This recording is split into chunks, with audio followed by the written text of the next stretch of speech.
blah, blah, blah. Good morning, everybody. Welcome to the Morning Wood. It's going to be a throbbing, pulsating, hard-driven, orgasmic experience. Glad you could be here for it. Announcements. Do I have any? Yes. Next week, Monday. No, not Monday. Monday there will be no show. That was the actual announcement. Monday the 1st there will not be a show. Tuesday the 2nd there will be, and the guests will be Haya. It's Maya, Frank, and whoever else. Wednesday we've got Reactor, Captain Kirish, and Marshall Manson. He doesn't know it, but he's going to be there Wednesday. And Thursday we've got Magog, D, and Landon Curtino. And yeah, so look forward to that next week, and hope to see you there. As always, at the end of the stream, you can ask questions. Well, this is Friday's show, so we're liable to interact with the audience a little bit more on Friday than we normally do. So during the show is what I'm saying. So yeah, anyways, fuck it. You ask questions anytime you want to guess today. We'll try to answer them if we want to. Please tip. I am in desperate mode. I'm a big fat broke asshole. I got no damn money. I don't know. No, you got anything that rhymes with money that makes sense? Honey? No. Broke. I can't think of anything else. It's because I'm white, dude. Red eyes gay. He's got something to say. Only on Tuesdays I'm gay. Hey, if you'd have done only on Tuesday, it would have rhymed. But you fucked it up. You said only on Tuesday. We actually had a day set aside every single week in my shop in the military to be gay, and it was Tuesday. We called it Gay Tuesdays. So when you see people grabbing each other's balls and humping on each other, it's this is a ritual practice for a long time, many years. Ritual. Like random drive-by blowjobs at the workplace on Tuesdays. That's just Gay Tuesday. I'm not kidding, dude. There's a bench where you got to sit down. You got to spin a generator at 25,000 RPMs, and you're putting in all the fucking codes and shit. And there'll be a dude who just puts his dick on your shoulder. Okay, I'm glad you motherfuckers felt like talking, but I wasn't done. Anyways, I'm joking. Yeah, all that. Please tip. Need money. I don't have a stream go. Just need money. Now let's introduce the panel before they got all talky, motherfucking jabbery babbery. I was being quiet. Shut up! Shut up, Marshall. Okay. I'm not interrupting. Well, today we're joined by some stupid ass from Australia. Red Eye, what's up? Yeah, I don't know. You keep leaving the fucking back door and I'll keep sneaking in. Fine, I'm going home. I'm already here. That's right. I was doing my best Sam Kinison impression. The hand. Anyways, we're also joined by the guy that does rap music, who so desperately wants to be as good as G-Man, Marshall Manson. How you doing? Doing good. I'll get there one day, man. I aspire to get there. Yeah, you do. And the Wendy's Corporation lookalike D fucking Wayne. What's that, man? Well, I have to apologize for prematurely conversating on this channel. My bad. But yeah, I'm not Wendy's today. I am Batman. Batman. Best Batman off the top of your head, go. Batman. There was only one good Batman. Well, there's been a bunch of good Batman, but Michael Keaton is the Batman. Nah, man. Bruce Wayne, dude. Bruce Wayne was the best Batman. Come on. All right, I'll give it to you. Live action is definitely fucking Keaton. But, I mean, I think Conroy is so good that he actually even trumps the live action Batmans. I don't know. I don't know. The American Psycho Batman was good because he actually didn't change his fucking voice. Like when he was Bruce Wayne, he go Oh Alfred, no, yeah.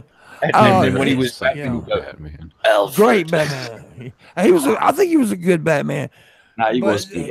here's what I think about the Dark Knight series, though. I love the Dark Knight series, but I look at it as a different story than Batman. I don't know if that's weird because it's a completely it's a really different adaptation of Batman than anything that's ever been done before.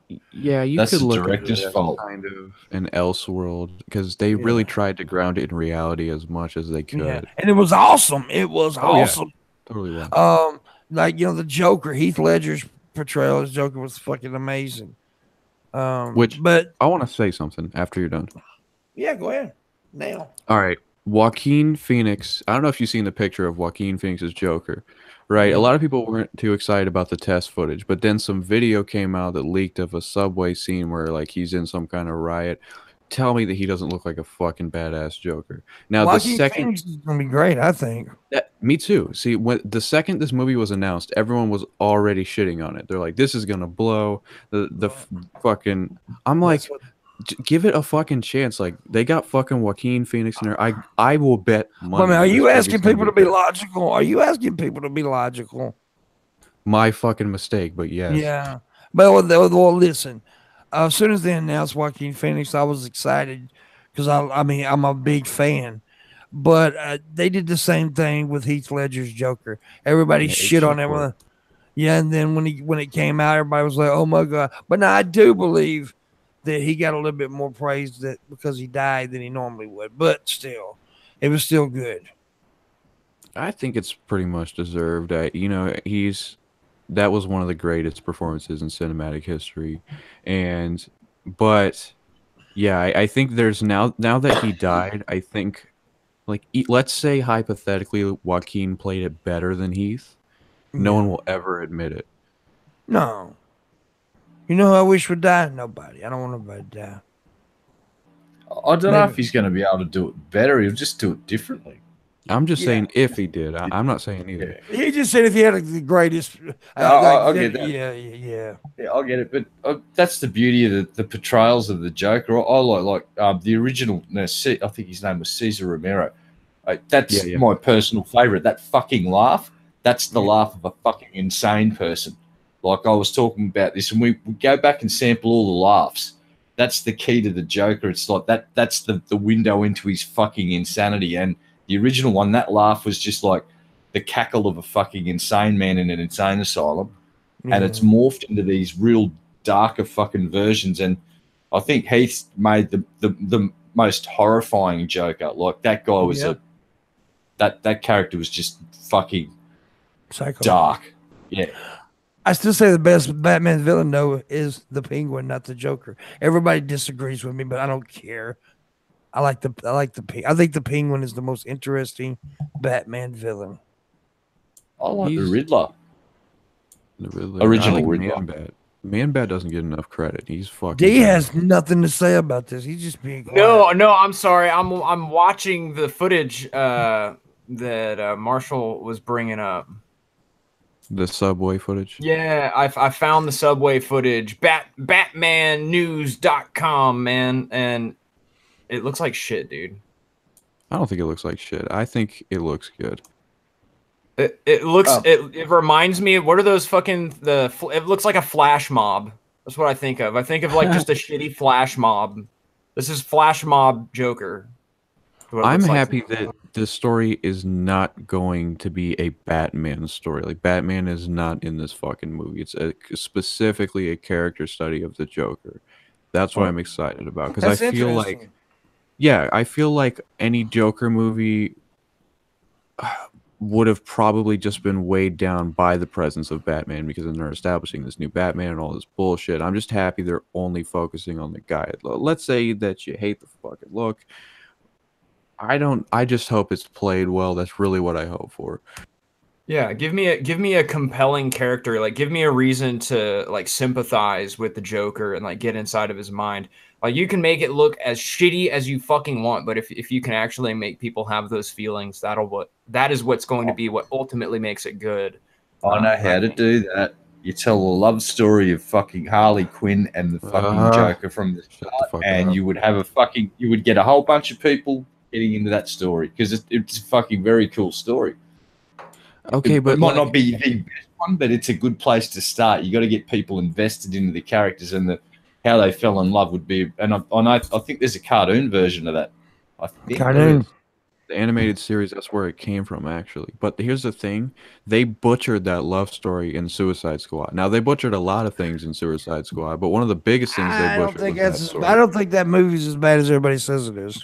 I didn't think it was completely awful, but it definitely was not a good movie. But I'm just going to say that, like, okay, the Joker and Harley's relationship is a horrifically abusive and like in every aspect, and it's sick and toxic, and they tried to make it like this cute gangster love story, and I thought it was fucking bullshit. And now they're gonna make a Joker and Harley Quinn movie with those two actors, and I know it's gonna blow. I don't think it's gonna blow because I think both of them are very good actors, and I think I don't think there was enough time in that movie. I don't think Joker had enough time in the movie to really say the character sucked or not. Yeah, honestly, that movie. Sure. The people that fucking was it post-production? The people that basically spliced all of the scenes together to make the movie. You know what they've been? All of their projects before were fucking movie trailers. Yeah. Right. That's why that movie's so disjointed and fucking doesn't make much sense unless you really. And like personally, I really enjoyed that ride.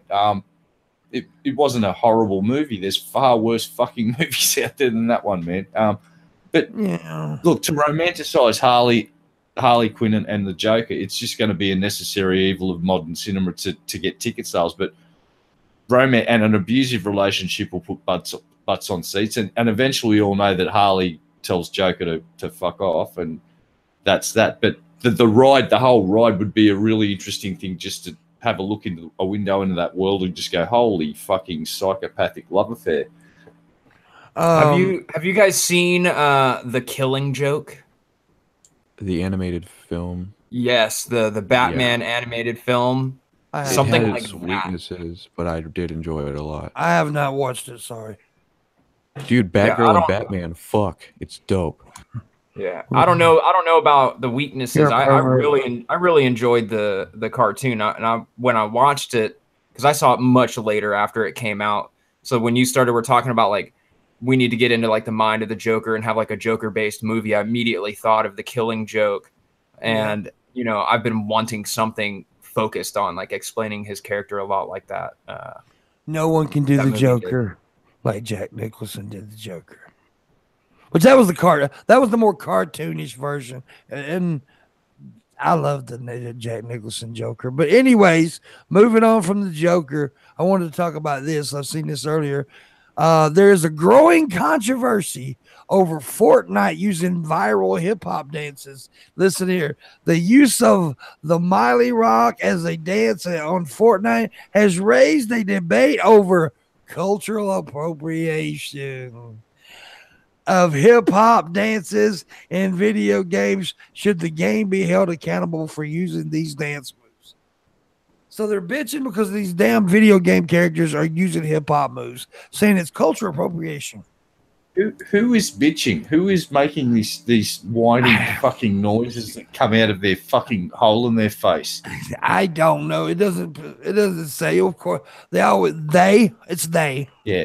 Yeah, well, they can fuck off, and so can the person that wrote this article, because unless you're going to cite some people and give us some fucking, go fuck thyself. This is the kind of shit that drives me crazy, though, because people will blow this stuff out of proportion, right? And they'll be like, everyone thinks it's cultural appropriation, and it's like almost everyone in the country thinks this. No, it's like it's probably just a fringe group. Or it's just like the smallest number of people trying to make everyone react to that story. But they're the ones that are being heard, though, because they're the loudest.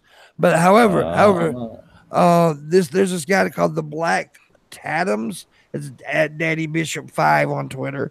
Video explains it all, but I agree. This is an ethical issue more than a legal one, and we know big corporations have never really been that big into ethics. They're saying it's ethical issue. It's ethics. Oh, Well, it's not so much a legal issue. No, it's not at all a legal issue. No. Hey, buddy, I'd love to see that fucking dickbag try and sue someone for cultural appropriation because, yeah, that's just good luck. Good fucking luck with that whole fucking shitty. Oh, seriously.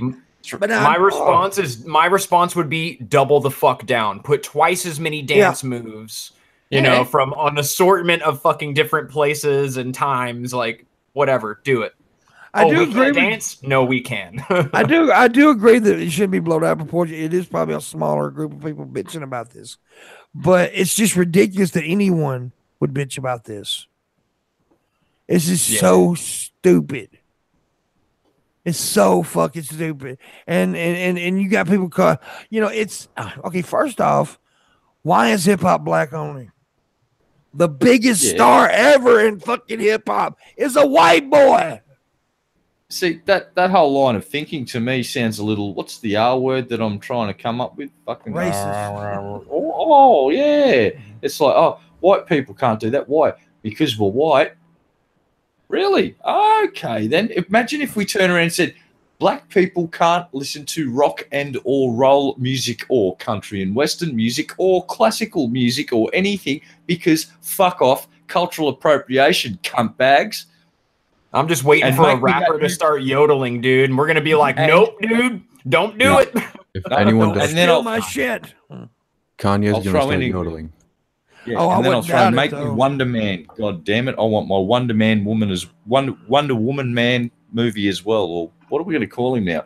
Wonder Man woman? Wonder Woman man? I don't know. Wonder dude? Wonder person. I hate Kanye West. You brought up Kanye West. I like it. Look, I think Kanye West is one of the most talented rappers of all time. I really do. I think he's so amazing musical wise, but his personality makes me hate him. Wait, Pimp, I'm going to let you finish, but sorry. Do what? Keep going. I was just being a smartass. I lost something there. I'm sorry. He was referencing that time that Kanye interrupted Taylor Swift. He's like, I'm going to let you finish. Oh. God damn it. Work with me, boss. Work with me. Well, be good. I'm going to let you finish on my chin.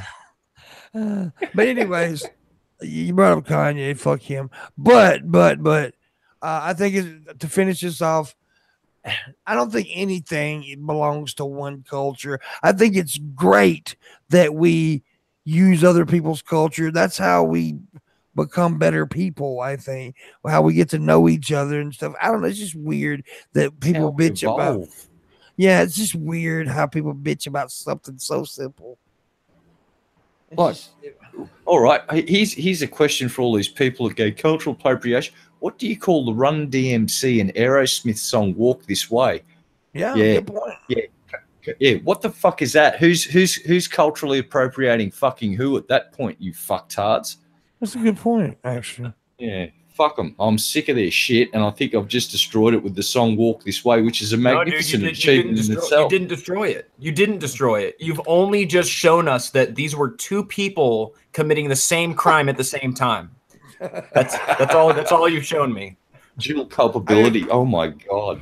This is on Twitter thing here, and I thought it was interesting. If there were only 30 days before the end of the world, what would you do if you knew it? You know, knew that you only had 30 days left, and we were all gone. I'd try every barbiturate known to man, and I'd try them in different cocktails until I found the right one. I'd go on a murdering spree. See, there so many people say that. I've heard so many people, I would kill all the people I hate. And I'd be like, man, that's what you're going to do with the last 30 days? Yes. Sounds like a waste of time to me. I'd be I would fuck their corpse. I don't know. I don't know what I would do. It depends on what the end was. Like, is there going to be a comment that hits us? Because I might go get front row seats, dude. I want to be there at fucking ground zero when it happens. That'd be kind of cool. And I guess if you want to get real, I would just probably spend time with the ones I love. Just, be there. I would take every barbiturate and drug known to man and every cocktail variant that I could find until I got the ultimate one, and then I'd settle with that and go comet watching. I would do heroin with my mom. Actually, you know what? Step number 1 needs to be you need to determine how quickly you are going to die based upon your geographical location, right? Because the end of the world could happen, but you could die like several months later from, say, radiation poisoning, which would be fucking horrible. You wouldn't want to. Scenario. The scenario is it ends all at once. Okay, so like just everyone dies all at the same time. Yeah, that's the scenario. I don't know. I didn't make it. I didn't ask it. It was on this thing here. Well, if everyone's dying all at the same time and you just legitimately had 30 days to do whatever you wanted to do, it would be madness, dude. It'd be madness. Hey, Red Eye. Yes, sir. This comes out of your area. You probably know about this. The mystery of the purple orange. Yes, and I know the secret of the purple orange. It said it's been solved. He said it has been solved. Explain what's going on with the purple orange first. All right. Well, 2 years ago, it first happened. There was a case where the labs didn't know what the fuck was going on. And then very recently, it's happened again. And the same lab technicians are still working at the same lab. And this time, they got the oranges involved. They got the knife involved and the tool used to sharpen said knife. And it turns out that is a reaction to iron particles from a freshly sharpened knife. Science, motherfuckers. Yeah. Oh. Well, that's neat. Here's what the oranges look like, if you know what we're talking about here. Let me screen share. It quite disgusting looking, actually. Well, they're the bits that were left in the bin after the kids chewed on them. So there's actually some parts where there's a few pics where they've just cut into an orange, and it actually goes a beautiful purple color, but they've done other tests, and if you just expose certain things, they'll go blue to purple or bluish purple. And did it affect the taste any? Is what I'm wondering. No, because it was such microscopic amount of iron, it was just reacting, and because it was a liquid, it spreads out that's through. Interesting.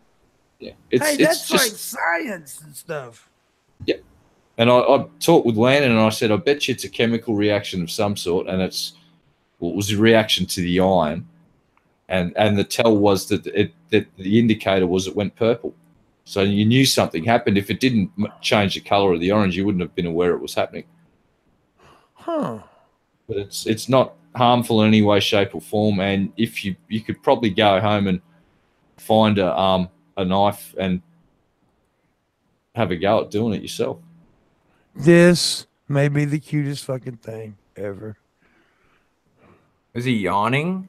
That's a pancake tortoise, by the way. Looks like he's fucking yawning like, fuck this shit. Isn't that cute? That's so Apparently, cute. I would make a turtle soup out of him. It's called the Galapagos pancake. Island. So I was going to say, Galapagos Island turtles were supposed to be fucking delicious. We're not talking about eating this pretty little creature, Red Eye, you sick bastard.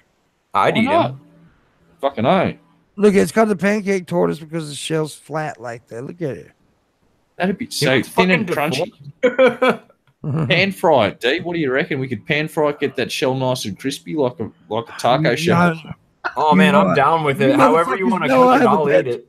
You know I've had a pet turtle for like 7 years now. Fuck y'all. Fred, if y'all go near Fred, I'll kill y'all. How big is that son of a bitch? Yeah, Fred's not big enough to eat. Yeah, Fred's like that big. He's like a little tiny turtle. I'm going to need 10 of them little bastards just to get a feed, D. What the hell? An hors d'oeuvre. Fred's an hors d'oeuvre. But yeah, I imagine you just put a whole bunch of Freds into a big pot of boiling water. I think that's what you do. You've seen Fred though, had you? D Mouse? I think I've showed you Fred. Maybe one time in a hangout. Yeah. The thing about this, Fred is a tiki fucking eater. We fed him all kinds of turtle foods and stuff. The only thing he will eat is dried shrimp. Wow. That's the only thing he'll fucking eat. You throw something in there, he'll look at you, where my shrimp at? What about getting fried rice from the local Chinese restaurant and just feed him those? Plenty of shrimp in the fried rice usually, isn't there? Delicious. Red Eye, shut up. But I'm gonna eat those shrimp, dude. Fuck that. Give the turtle the shitty shrimp. Nah, feed the turtle up on shrimp. We'll have shrimp flavored turtle. Fucking delicious. My mouth's watering. God damn it. Drink your turtle. Dude, I tell you what, I don't know what's up with these notifications and shit lately, but fuck YouTube. But this now, every day on the Morning Wood, they start coming in about the second hour. So here in a little bit, they may start coming in. But YouTube's getting worse and worse, and I hate it. Oh, And after this weekend, well, maybe next, not next week, but the week after next. I'm hoping next week, as soon as I learn OBS good, I'm going to learn it good now. I'm going to go to Twitch. I'm going to use this bad boy right here, and we're moving to Twitch. And I'm like, I'll use YouTube, but I'm not relying on YouTube no more. Yeah, fuck social media in general. I think it's all fucked up right now. All of it. But we got a couple, we got a couple things in mind though. I'm gonna create a website, Pimpmunk.com or whatever, and we're gonna have all my social network media going there. But we're gonna do some private shows, and the videos will be on there, no censoring, and boom, we can do whatever the fuck we want. I could fuck D in the ear, and there we go. Well, the good thing about Twitch is you can set it up so you stream from Twitch, but it'll also appear on your YouTube channel, but you won't see the chat unless we're monitoring it. So yeah, you're not really losing out. You're just gaining the ability to use Twitch and a notification service that actually fucking works, you know, because it's like, yeah, it's amazing. It's like you go live and then people appear in your chat within like 15 seconds. It's like, holy fucking shit. Yeah, it's crazy, dude. You know, and I remember back in the day, YouTube was awesome. It was so awesome. When I first started doing YouTube, I loved it. You know, it was great, man. You know, it was the best site on the internet, in my opinion. I fucking loved it. And now I absolutely hate this fucking site. I hate it. Yeah. I haven't streamed on here for ages, and I probably won't do any game streaming on YouTube. And I think they noticed I was streaming on Twitch because I've got this special little window pop up and says, "Oh, you should try this new gaming section in YouTube." It's just like, hey, what's that X in the top right fucking corner of this window? Click, shut it down. Fuck you, YouTube. Yeah, not interested. I'm glad you said gaming because I mean I'm not a gamer, but and this ain't no big game. But one of the perks on Patreon is about to be Patreon poker night. We're gonna have a poker night with Patreons. We're gonna all sit down and have play poker, online poker, and I think it'd be fun. And then we're gonna do other things. I will be gaming some, a lot of cool stuff, and hopefully, and try to keep this thing going because I'm so sick of being held down. Because before YouTube went retarded, I was kind of white hot. I was growing like a motherfucker, and then YouTube went retarded. And I know I'm not a target. But it damn sure feels like, well, I am a target to some stalker motherfucker, but not YouTube. But yeah. But it feels like YouTube's helping them because my videos are getting taken down and the stalker videos are still up. Yeah, that happened to YouTube. Like Skylar Fiction got fucked. He interviewed that pastor, the anti-Jewish guy that hates gay people, and they actually took Skylar's interview with the guy down, but left all of the guy's original fucking videos up where he says all of this horrible shit in the first place. It's like, how does this fucking system even fucking work? And why aren't the people that are responsible for it trying to fix this clusterfuck? Yeah. Like, I'd really like to sit down with some of their head engineers and go, what the fuck, guys? Like, seriously, no bullshit talk. What the fuck's wrong? How much money do you need to fix it? Or do we go and kill it off and start from scratch and get a fresh team of engineers in that actually know how to fucking do their job? Because apparently Twitch employs some guys that know how to do their shit. YouTube don't. Well, and Rand, get that fucking CEO out of there because she's watching it all burn around her, and she either doesn't give a fuck or she's happy about it because all she wants to do is turn YouTube into some kind of cable company, Netflix bullshit ass ripoff. Yep. And you know what else I've realized? That some of my people are really gay.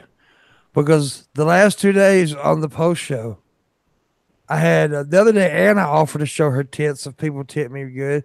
Yeah, what the fuck? Nobody did it. And yesterday, JJ offered to say it, and they didn't tip. What the fuck is wrong with you people? But did she show her tits? That's the question. She would have if they tipped.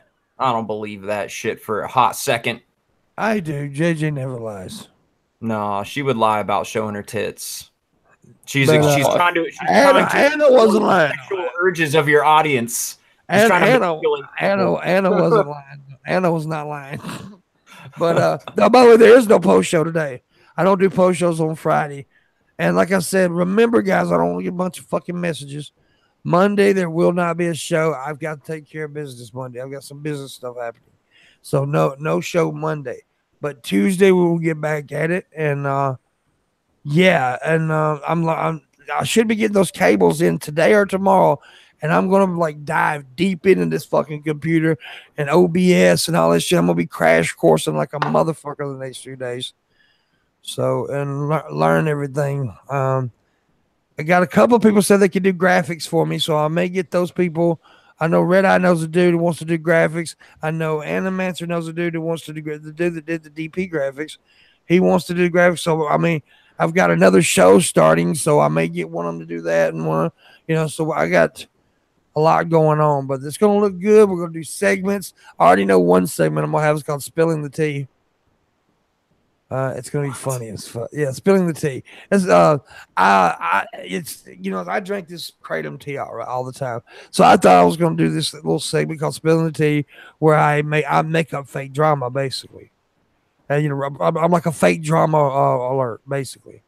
You're like the Onion. Yeah, the Onion. However, come to find out that it's actually a term for drama. Spilling the tea. I swear I did not know it. That's pretty cool. I'm sure that's like European. They're all. No, I know where it comes from. You remember the Kermit the Frog deal where he was talking about that's none of my business. He talk about the drama shit, and then he drank his tea, his Lipton tea. Yeah, that's where it comes from. It comes from a meme. Yeah, basically, it comes from a meme. Dude, memes rule the fucking world, man. Dude, I love memes. I do too, but I think we'll get to I think we'll get to a point now where it's kind of crazy. Like when people have a whole conversation with nothing but memes. That's fine. That's not fine. That's not fine.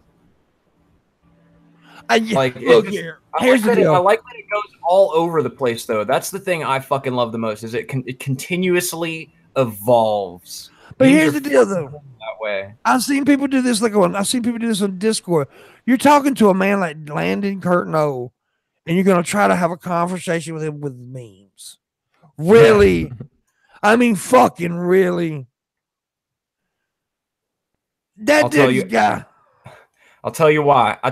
Because I'm sure Landon, he appreciates memes. I think he knows. Because look at this shit, dude. Look at this shit. We got Boo Zet. It started with Bowser going trans, but now we've got this shit. Yeah, come on in, bro. I'm doing the show. This is a movement. Dude, it's just gotten better and better this whole time. And I'm sure Landon can appreciate that. Where's Trap Mario? Oh, man, I gotta find. I think Raisin Girl sent me Trap Mario. Here's my brother uncle. I'll tell you. I always talk about my brother uncle. This is him. This is my brunkle. Yeah, this is my mom's baby brother, but he's so close to my age. My mom basically raised him, and we're like brothers. He's got muscles. He's like he'll kill a man with one punch. He's like you kill a man with one punch. No, I'd fuck him up. He's a bitch. What? All right, buddy. Yeah, I'm his bodyguard. Yeah, he's a handsome man. Yeah, he is a good-looking dude. He's a good-looking dude. Yeah. Well, get a room, fellas. Jesus Christ. He doesn't look nearly as good as Boozette, though. Yeah. No, I'm down with some Boozette. Like, I think I like Boozette more than Bowsette at this point. I've changed my mind. Time you moved on that quickly? Yeah, it was fast. It was like, oh shit, it's a ghost taking a super crown power up. That's it. That's my shit right there. Shut up. I'm sorry, dude. It's like crack. Like it's meme crack or heroin. It's like it needs to become a drug at some point. Right, I told you to shut up. Shh, D. Shh. Shut up. Shh. Did you shush him like? Did you just shush him like a fucking movie theater guy? Shh, shh, shh, shh. Yeah, I did. Are you a are you a shusher in the theater? Will you tell somebody to shut up? Because I will. No, I'll tell them to shut the fuck up. Yeah, I'm the motherfucker that'll say, "Hey, shut up! I'm trying to watch this fucking movie." What is your favorite meme, Pimp? The one meme that you saw and it became, you could say, viral, and you were like, "Yes, it is this time, and I'm glad to be here." I'm blank. I'm seriously blank. You're blank. There's like so many memes to choose from. That's probably the problem. I will tell someone to shut up in the movie theater. Would you tell someone to shut up in the movie theater if they were like breathing in a disturbing way because they were handicapped? Yes, that actually happened. D would beat the fucking shit out of them and throw their family out. I will tell that 12-year-old disabled girl to get the fuck out of my movie theater. That is what I would say. And the reason is because I apply my rules equally. There is equality when it comes to the rules. Yes. He just doesn't tolerate disabilities, period. No, I actually got a little bit of flack for that. I've had conversations about that same story to people, and they're like, "You're fucked up, D. You're a bad person." And you're just like, you are handicapped. You are kind of a bad person, though, dude. That was a fucking fun conversation, that one. We're just like, we've just gone to the worst extreme ever, and it's just like, so I finished a conversation with someone like, so D advocates for putting fucking disabled children to death if they disturb your movie cinema experience. Well, I mean, if a person's disabled, that's different. Well, D don't think so, but I do. However, if a motherfucker's in there talking and just blah, blah, blah, blah, blah, I'm like, shut up. And, you know, I almost got a fucking brawl one time because I told a big fat black girl to shut up. And she jumped up and said, "I'll fucking cut you." I'm like, "Oh, goddamn, she gonna cut me. I better shut up." I poured my Coke on her, but still. I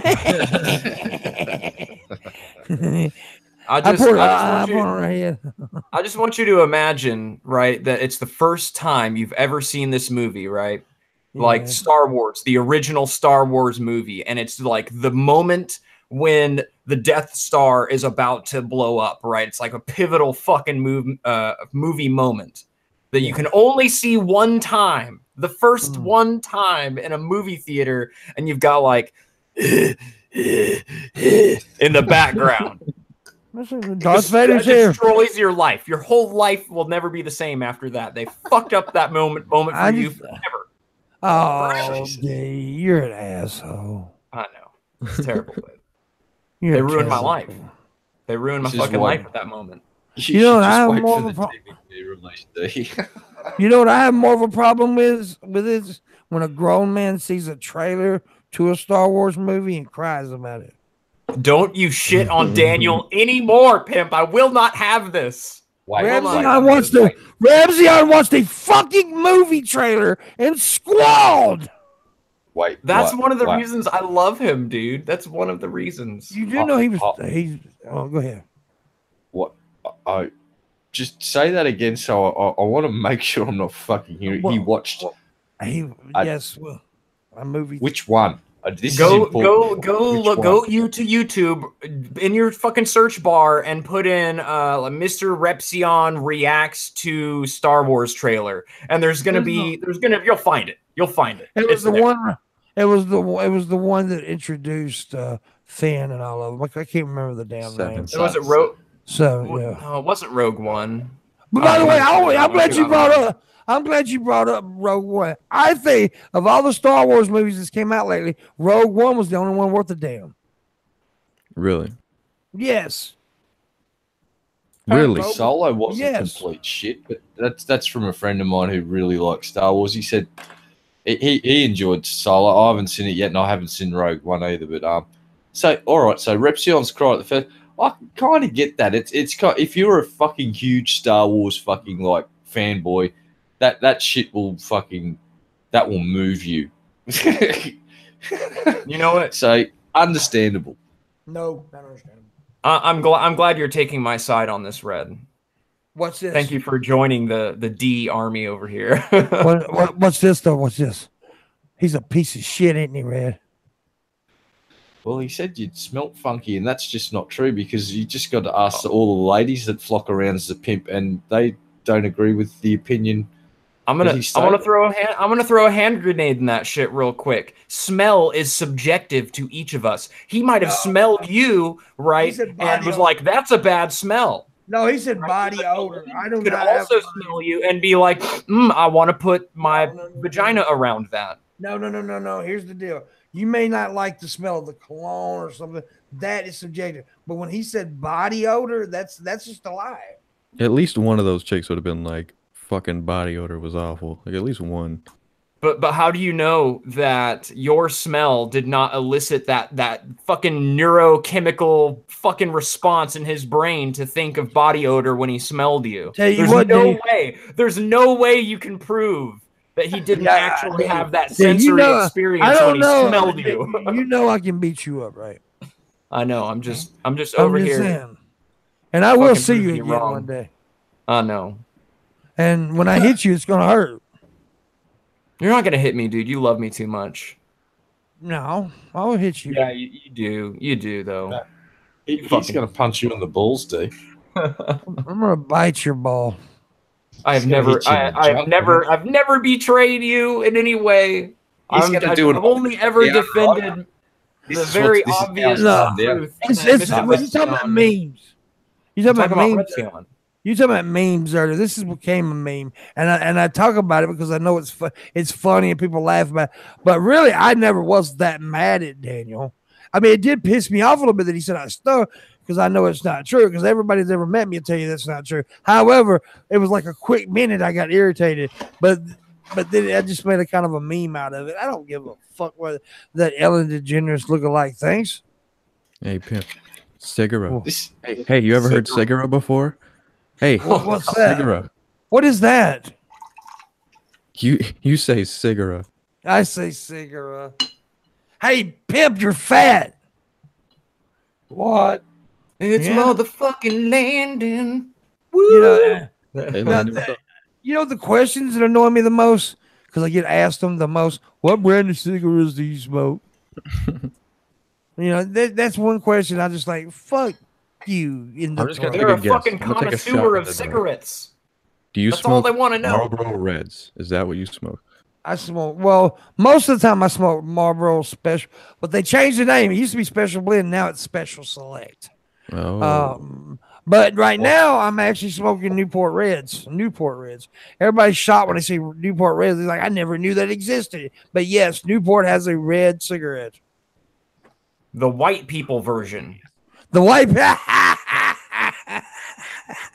I'm sorry. I knew that would tickle you. Yeah, like that. You know what? The black people around here call Newports new pimps. Well, no, there's a going fucking trend, or perhaps it's just a perception. I don't know if it's true, but a lot of fucking black people smoke menthol cigarettes. Yeah, I mean, I smoke menthols too, so I might be like, trans black or something. But no, yeah, they did a study back in the day with long time. There was mostly blacks and women who smoked menthol. I'm just saying, if that's true, black people know what good cigarettes. Well, it's also people who smoke menthol also gets lung cancer quicker because they're a lot worse than a regular cigarette. Who fucking cares though? I mean, like either one of those things is gonna fucking kill you. It's like I don't think so. Really I think cigarettes are good for your health. Yeah, man, they make your lungs strong. It's like a workout. Yeah, they work really well. I'm just trying to imagine like a smoker like Pimp. He's smoking regular blend, right? He's like, those people that smoke menthol, they really shouldn't do that. It's really bad for their health. people understand. The worst thing in the world though is someone who quit smoking because they become like vegan like and try to tell, and they constantly you should. I'm like, shut the fuck up. I can't stand people like that, like vegans who go extreme, but people who quit smoking are very bad at that. By the way, we need clock payments today. Everybody who can hear my voice is on the clock. I have to walk away with money or D will die. I'm gonna die anyway, though. Unfortunately, His cancer will come back today if I don't receive money. Wow. For Pokemon D, I need to get it back on my Pokemon game. I know it's been a few days. I got to get on the USSN and defeat my rival. What did I call him? Cumfuck. Yes, my rival Cumfuck. Because you get to name your characters. I want to play the old school Street Fighter. Because I hadn't played it in years. I used to play that shit when I was a kid. I used to go to there was another game. It was kind of like Street Fighter and stuff, but it was like a Walmart stuff. It was one of those big video games. I can't remember what it was called though. Was it Pit Fighter? Was there a game called Pit Fighter or some shit? I don't know. What system, first of all? That will narrow our field of search. No, it was arcade machines. Arcade, yeah. Arcade. Oh shit. I used to love Double Dragon. That was a fucking good fun game. This was like a pit. They looked like they were fighting in a pit. That's the reason I guess they say pit. Honest Red said yes, Pit Fighter. So okay. It was a game called Pit. I used to play that shit as a kid all the time at the Walmart. And at the arcade. We had an arcade for a long time, but then it shut down in my hometown. I loved that place. That was so awesome. I can't wait to take you to the pinball place when you come down here, dude. Yeah, that's what, because I do like pinball. I'm a pinball guy. I really enjoy pinball. You just buy a pass, wall-to-wall pinball machines. That sounds so cool. That sounds so cool. Do you like pinball, D? You know, no, I fucking hate it. I think it's goddamn stupid. But if you like it, that's cool. Like, I'm not judging people who do like it, but man, it's irritating. There's no catharsis to the whole thing. It just sucks the joy out of my life, is what pinball does. Man, give me an RPG. Give me a first-person shooter. You know, fuck pinball, dude. I can't handle it. I can't do it. I'm not good enough. Wow, that just hurt my feelings. I'm sorry. I'm sorry. I'm not sorry. If we're going to do an arcade machines, you can't go past the original Gauntlet, that big behemoth of a cabinet with 4 fucking sets of controls on it. That, I swear, that fucking machine put the arcade owners' fucking kids through fucking primary, secondary school, university, and several fucking different degrees in different fields of science. It was just, there was a fucking line of people, and you'd line up and you would go and get your change, because it wasn't just 20 cents a go. You could throw in your money and it'd keep building up your health. So it's just like, you could, if you had money, you could stay on the machine all goddamn day. Cool. Fuck, it was good. Cool. And that's actually on Steam now, a very similar version of Gauntlet where 4 of you can run through a fucking dungeon and chop shit up. Yeah, you know how you used to push my Steam all the time, people? Now you can really push that, Red, because now I'm going to be really using it a lot. Yeah, so Grand Theft Auto 5's definitely got to be on the list, and we'll get you playing that, because you can interact with your fans and have private sessions, so it's just you and the people you invite. Yeah. And you can run around in the city, and you don't have to play the game and do missions. You can just you can horse around, and it's so much fun. It really is. Yeah, I'm definitely be using Steam now. Do what, D? Oh no, I was gonna say I want to see you play Grand Theft Auto 5, because it's like the best fucking Grand Theft Auto game ever. First of all, and you can fuck hookers and murder them and steal people's money and rob banks, and like you can do a whole bunch of fucking cool ass shit. I think you would have a tremendous amount of fun. You can be a fucking terrorist. It's basically a terrorist simulator, is what it is. Yeah, you'll enjoy it. I can't wait for fucking Red Dead 2, man. All the high detail. They went far in on the immersion and shit. So it'll be like the most immersive Western experience of all time, and I can't fucking wait. I'm gonna pour my life in that damn game for at least a month. Cool. Yeah, I need to check it out. I've never played the was it Red Dead Redemption? Yeah, really good game. I've watched it played. That's all I've done is like seen people play it. So maybe I'll make that investment too. Yeah, it's definitely I mean, it's definitely worth a play. Awesome. I think my dick is worth the play. But it, My dick is on fire. We need to get Pimp a sex simulator for his computer, guys. Just give me a No. Stream that game. You should stream a sex simulator, man. That'd be great. You can't it'd be do good that for a on private Twitch. show. Yeah. No, just do it on Twitch, man. It'll be fine. I'm gonna have a Patreon poker night. That's one thing I'm doing. Strip poker? No, well, maybe one that private, but no, not right now. I don't know. We'll see. I don't know what'll happen. Maybe. I'm just trying to think about how weird that would be to just be in a Google Hangout live and just be sitting on my like leather chair with my naked butt and my balls like sticking to this leather. Like that would be somewhat uncomfortable, I think. Just playing poker. Butt naked playing poker. I would lose too. Like I am terrible at these poker games. Are you?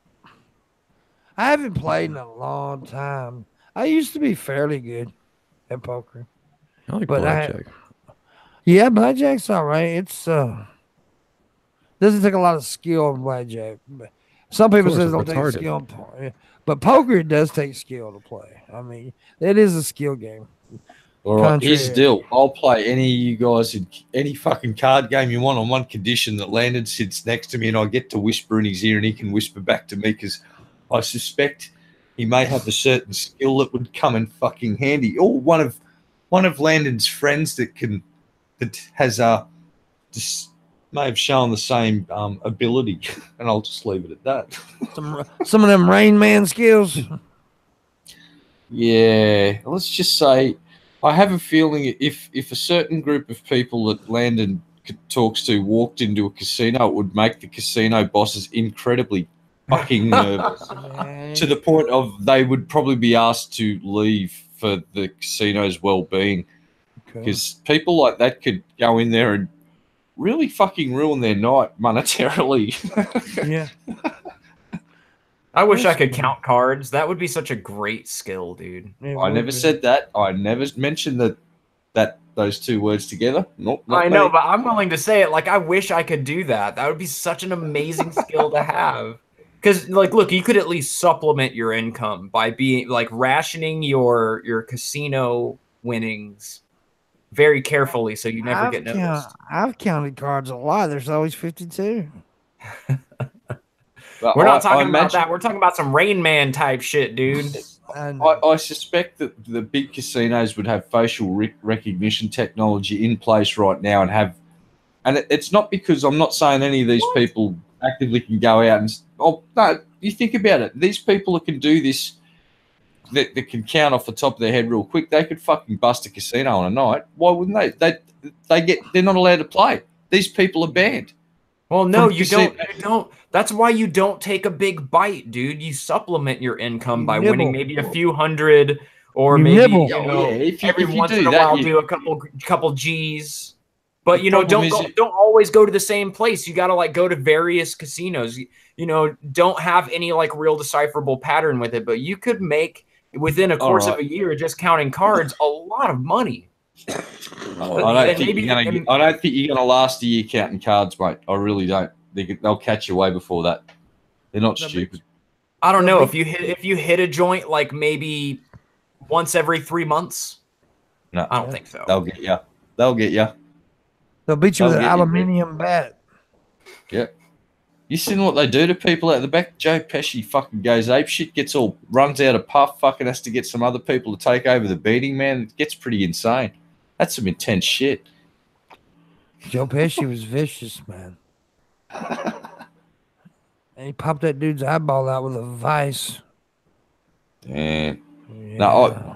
No, I suspect that the big casinos in Europe, especially, that all be in cahoots and that have very, very fucking good files on all of the people that are even capable of doing so. And I suspect that if these people showed up at casinos, they'd be politely asked to stay off the gambling floor for everyone's fucking best interests. And it's kind of, I think that's fair because people that can count cards sort of have a big advantage and can ruin a casino pretty damn quick. Yeah. Thanks for the $1 tip. Appreciate it. That fellow that just said he tipped. Thank you so much for the Reno. Thank you, Reno, for the $1. Every dollar counts. Every dollar. I mean, and now literally I have $3, so thanks. But yeah, every dollar counts. Appreciate it so much. If 100 people did that, guess what I'd have? $100. Yay! Yeehaw! I am in desperate mode this weekend. I gotta make it till Monday. Oh, I'm gonna have to suck dick in a truck stop right now. Again? God damn it. Now this time I'm having to do it for money. Oh, yeah, I told you. I suggested it last time. You said, nah, I just want to have this practice run. I went, all right, fair enough. Yeah. Hello? You should just set up a glory hole at the local. Look here. The door just opened. Diesel's big ass head. Look at him come in. That motherfucker. It's a fucking diesel. He knows how to open them. He won't shut the motherfucker though. Oh, what a nice guy. He's just trying to get you a nice draft in there. Yeah, son of a bitch. So he'll just open the door and walk in at any time. And then he just walks out. Thanks for fucking up the show, Diesel. He didn't even stick around. Man. Son of a bitch. I'm going to have to shut this door. Wait just a second. You wanted to make sure you're alive. Making me get up out my chair and shit. Making my fat ass move. My fat ass don't need to move. Oh.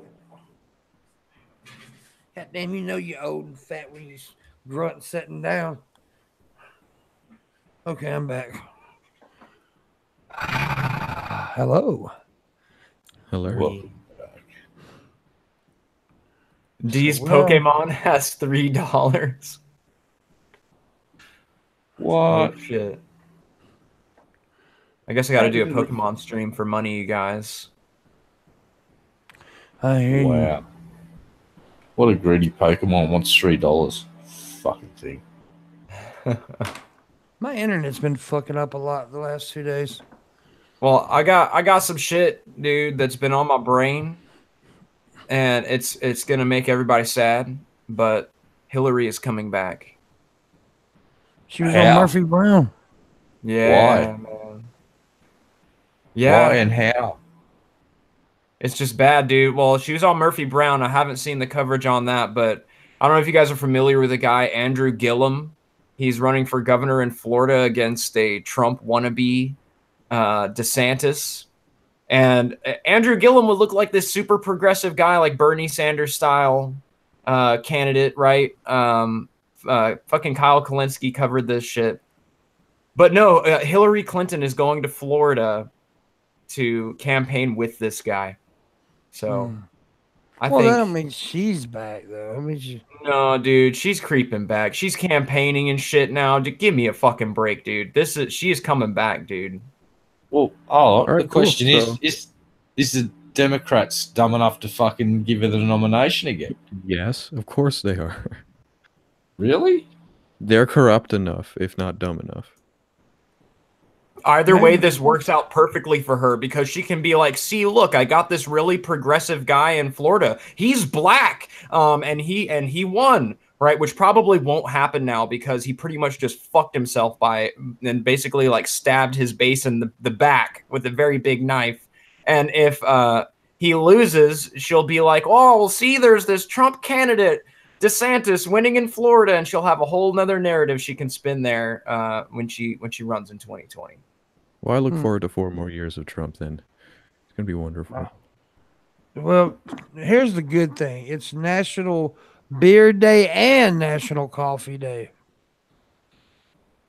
Damn, I'm drinking cider and whiskey. I'm fucking it up. How can you have 2 different national days? That's fucking retarded. Both are drinks, too. Yeah, why can't you have more than one, though? Once in the morning and once for after work. There you go, sorted. There you go. Oh, shit. Then it would be like half the day then, wouldn't it? Like half the day goes to one thing, half the day goes to the other.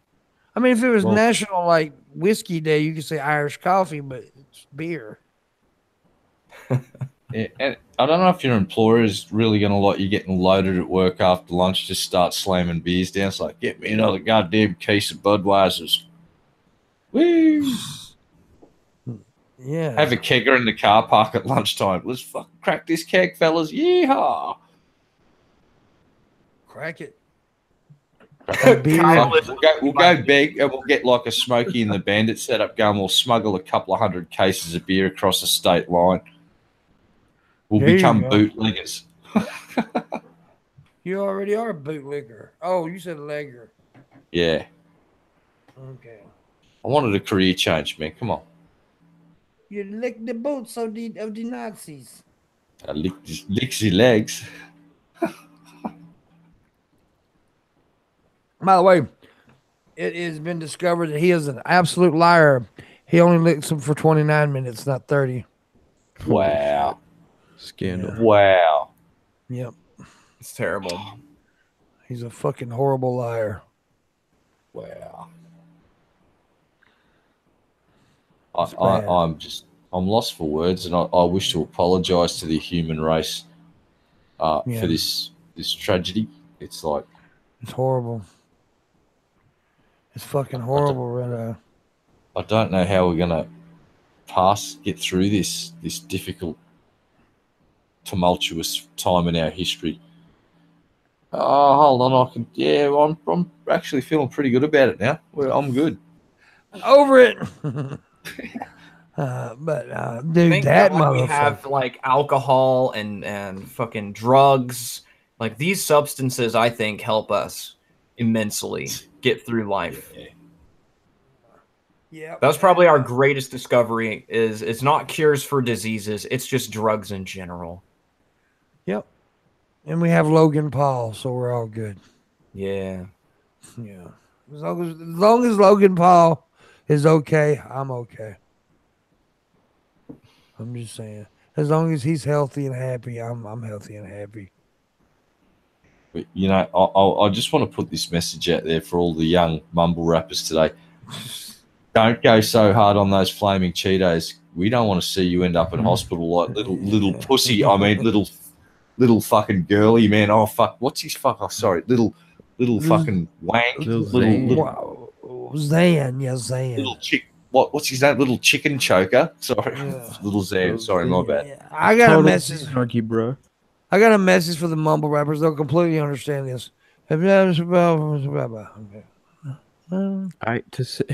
quote the great Little Xan, pop the trunk, open up, sold my soul, nice price, out of sight. That's poetry. That's beautiful.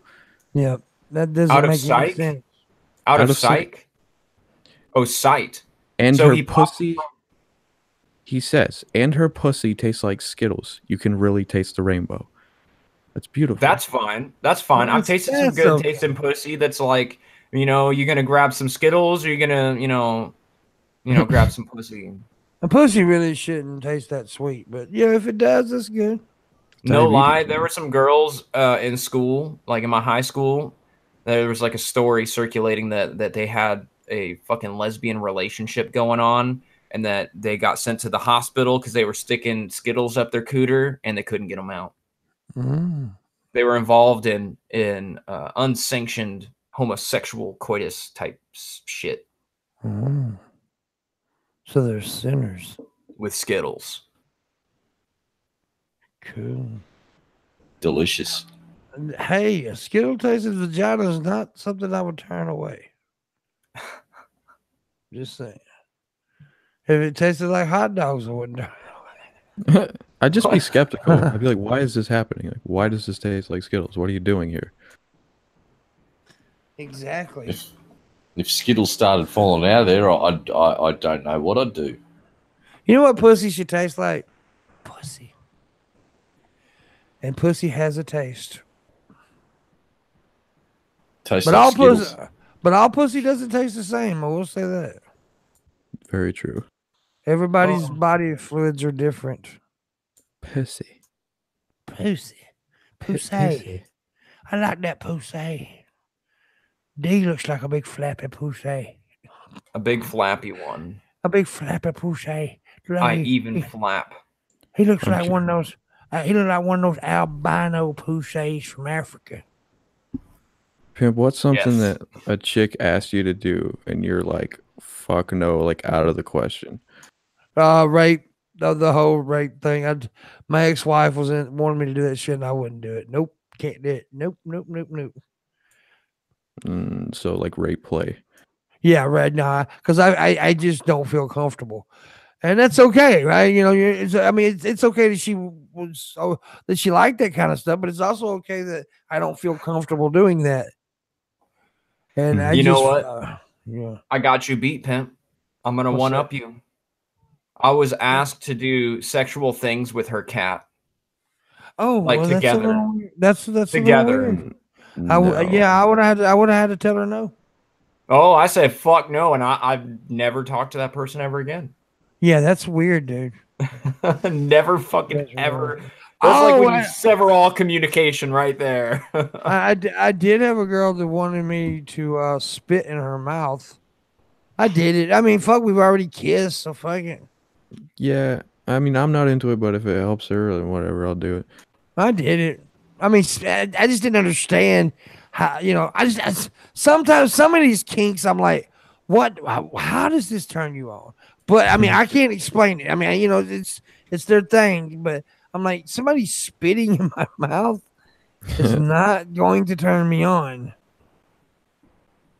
I don't know. It's just weird. D wanted me to finger his butt while singing the national anthem. Yeah. And I would stand while that was going on. I knew you was going to say something about that. I know I had to. Colin Kaepernick. Well, I guess if we're going to continue our contrarian approach, I would kneel while you fingered my butthole and sang the national anthem. Oh, say does I don't know how you're going to get that far down, Pimp, because I'm kneeling. Like, I'm pretty low to the ground at that point. My fingers stretch. That was so stupid. Hey, did you know that Red Eye once threw a baseball into an old woman's vagina? Yep. No. Did you go to jail for that?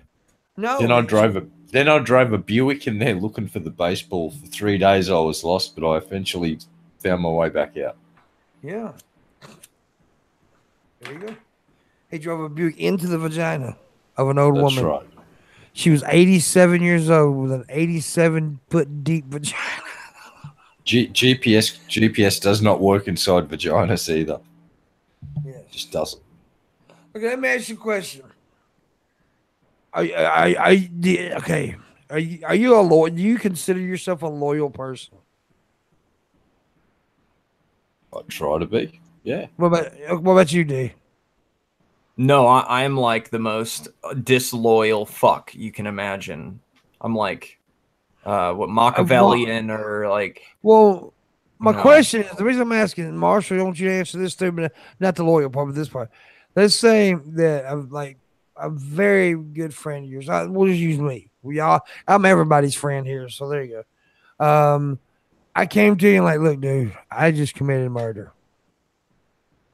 What would you do? Would you turn me in? Are you telling me in person or online? I'm telling you in person, face to face.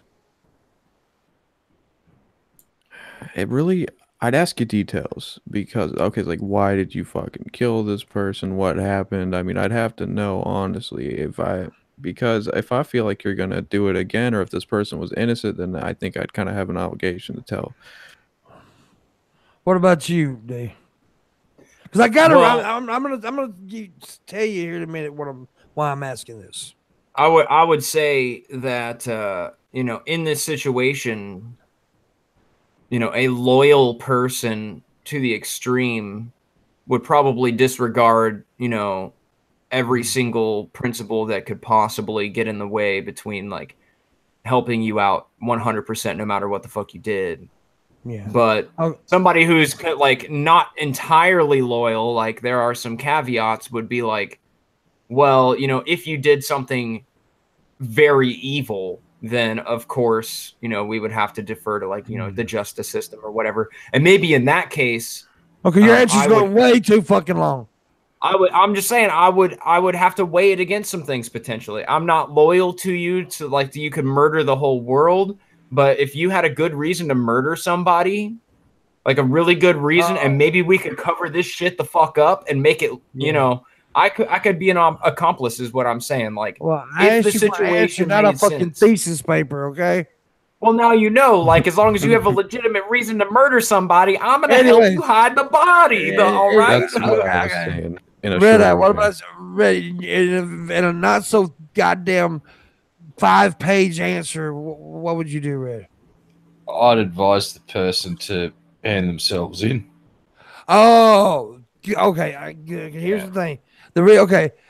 Honestly, the reason I'm telling you guys, because I came to a realization the other day. This for a long time, I'm gonna tell you what I would do. For a long time, I would have hid the body, helped you out. But now I do believe that loyalty can also, being loyal, you can also do. You can betray somebody, but be loyal at the same time. I think if this person committed murder, cold-blooded murder, then if you turn them in, you're actually doing them a better favor than fucking hiding it. And that's what I think now. I used to not think that, but now I believe that because things are fucked up when you do something like that. It's gonna hurt you down the road, and besides, you always get caught, and you don't want to put yourself in that position. You got to think. You want to talk about loyalty, think about your family and all that shit. So yeah, that's the reason I brought this up, because I came to this my whole opinion changed on this the other day. For some reason, I was having this thought in my head, and I'm like, I wouldn't do that no more. I would probably snitch. What if I had a good reason though, Pimp? What if I had a good enough reason? Wait a minute, there's a difference. I'm not talking about like if somebody was molesting your daughter or your niece. That's what I was going to say. That's what I'm saying. Like, I'm not talking about that. So yeah, exactly. I already tried to go through all of the courts, and now this fucking person is still free. I know they are guilty. Different. Yeah, that's different. And I fucking killed this person. I need you to help me dump that body. That's why I was going to ask what you did, because like in that situation, that's where I'd be like all about being. I don't know. Now I'm thinking different. See, goddamn it, my mind's all over the place lately. The other day I had this I thought it was a big fucking epiphany, but now it's not sounding so good. Epiphany. Well, I mean, like, forget that I brought it up. No, you got to draw the line somewhere. Like, dude, if you just like totally went on a fucking killing spree. Yeah, there's nothing I can do for you, man. Like you done gone crazy. The best thing I probably can do is get you in a fucking cell somewhere, right? Yeah. But if you actually had a legitimate reason, and I do think there are, this is totally subjective, right? Because morality itself is fucking subjective. There might be some situations where I would be sympathetic. I'd be like, no, you made a decision that I myself would have made, or I can see why you did it, and I know you didn't do it out of malice, like that you just wanted to create societal harm. Like you killed somebody that needed to fucking die because either there was like an imminent threat to somebody else or yourself, or, you know, the fucking justice. I'm like, vigilante justice is also good because, you know, if the courts failed you to some degree, and like this dude or woman, chick, person, you could totally murder them, dude. And I'd be like, that was the right thing to do. Yeah. My dick. Oh, someone out of context, clip that fucking shit, please. Right. All right, we're in the second hour now, so as always, please consider becoming a patron. We got that goal to get into $1,000. I lost to like a $5 patron this morning, motherfucker. Now I'm back to 620 at 55 patrons. Let's still. I want to say though that when that happens, it doesn't happen always because they took their no. It doesn't. Yeah, Patreon so takes it away sometimes. Well, it'll no sometimes, like, because I've done this multiple times.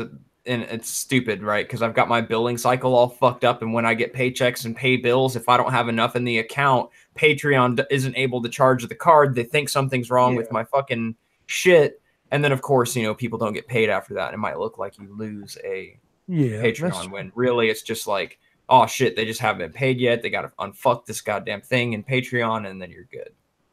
Yeah, that's true. That's true. However, that wasn't even the point. I shouldn't even brought that up, but that was just making a point. Oh yeah, the reason I brought it up is because I always like to tell where I'm at. I'm at, like I said, I'm at 620 at 55 patrons. So that we only like 380 to get where we need and to do that 24-hour show. So that's going to be cool. Also, please consider tipping today. I am in desperate mode today. Really need the money. I don't have a stream go. I'll just take whatever anybody gets. I am like totally desperate. Also, remember this from up until October 28th, Landon's going to double every dollar that you donate up until $1,666. He's going to give it to me on the October 28th, which is his birthday. So if you give 5, he gives 10. If you give 100, he gives 200, up until 1,666. So please consider doing that, especially today because I'm fucking broke. Now, D, how bad is your herpes? Well, it's probably over 9,000 by now. I think probably. Yeah. Is that how they rate it? By 9,000 or by 1,000? What is that? You got like an eye scanner, right? And you crush it in your hand, and that's how you know. Over 9,000. The first, I seen this last night. I want to talk about this. Fuck the herpes. The first look of Tom Hanks as Mr. Rogers is out. This I want to see. Holy shit, it looks good. It does look good. It looks really good. I might get creeped the fuck out, though. I really want to see, because Mr. Rogers was a fucking boss. Yes, that was a really good man. That was a great man. And Tom Hanks is a fucking amazing actor. So I think this is a good choice of actor for this movie. I'm looking forward to it.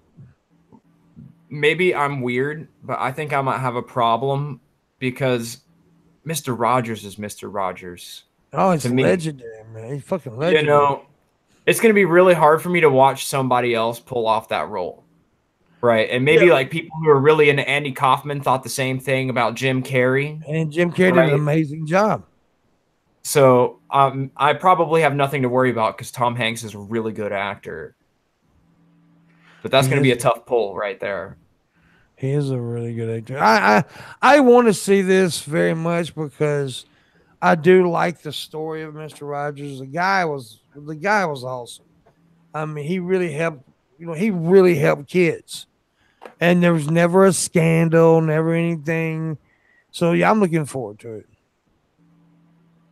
Yes, Mr. Rogers was given an honorary degree when I graduated. Also, oh yeah, so you was there for that famous speech. Because I remember he gave that famous speech when he received an honorary degree, and he gave this like real awesome speech, and it was pretty cool.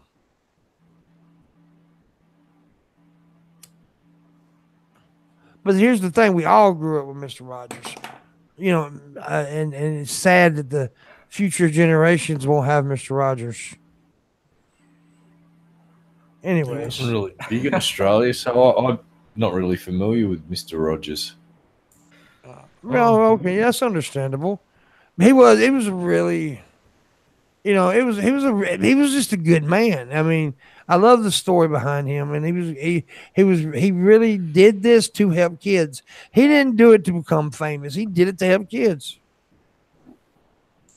I heard the story about Mr. Rogers where I think it was a blind girl who used to listen to his show wanted to know like if he was feeding the fish or not. So then every episode after that, when he fed the fish, he'd say, "I'm feeding the fish now." Like perfect example of just shit like that. He was a good man. Yeah. And he actually touched upon things that were kind of he touched upon domestic violence and stuff like that, and bullying when nobody else was really talking about it. And I think now I'm not sure, but I think I heard one time that he actually I had an episode on homosexuality, not a full episode, not just, but slid the homosexuality thing in there as to be accepted. I'm not sure about that though. He was like, they're bags. He slipped it. No, but he slipped it in, D. He did. Yeah. All right. That's nice. He slipped it in real nice. But anyways, I really enjoyed Mr. Rogers as a kid. That and Reading Rainbow. It's in a book. Take a look. Reading Rainbow. I can go anywhere. Anyways. Yeah. That was our childhood, man. Pee-wee freaked me out though. I never liked Pee-wee. Yeah, dude, that whole house he lived in was an acid trip. That's all it was. Some weird shit, dude. You know, that was really supposed to that all that shit was created as more of an adult joke than it got to be a kid thing. It was just fucking weird. That's all. Like, I don't remember being a kid and actually enjoying it. Like, it was just weird to me. The reason I brought up Pee-wee because somebody in the chat is that Pee-wee would have been the new Mr. Rogers, but fucked up. I don't think he would have ever. Oh no way, dude! Not Pee-wee. No, I don't think he would have. No, dude, that's ridiculous. No way would it be like Pee-wee Herman is gonna be Mr. Rogers. That's like the complete opposite. Yeah, Mr. Rogers was way more relatable, even though you could make a joke easily about Mr. Rogers about being a pedophile. You could, but he wasn't. He wasn't a pedophile. But he would be the candidate for it, like just his image, kind of like Mr. Rogers. If he had like a little mustache, you know. Mr. Rogers had neighbor. Jack off at home. He didn't go to no theater. That's why we love Mr. Rogers. Hey neighbor. But he was good. How dwello, neighbor. How dwello. I wish he would have done that. How dwello. But that's my word. It's a beautiful day in the neighborhood. A beautiful day in the neighborhood. There's only one person more wholesome than Mr. Rogers. Michael Jackson.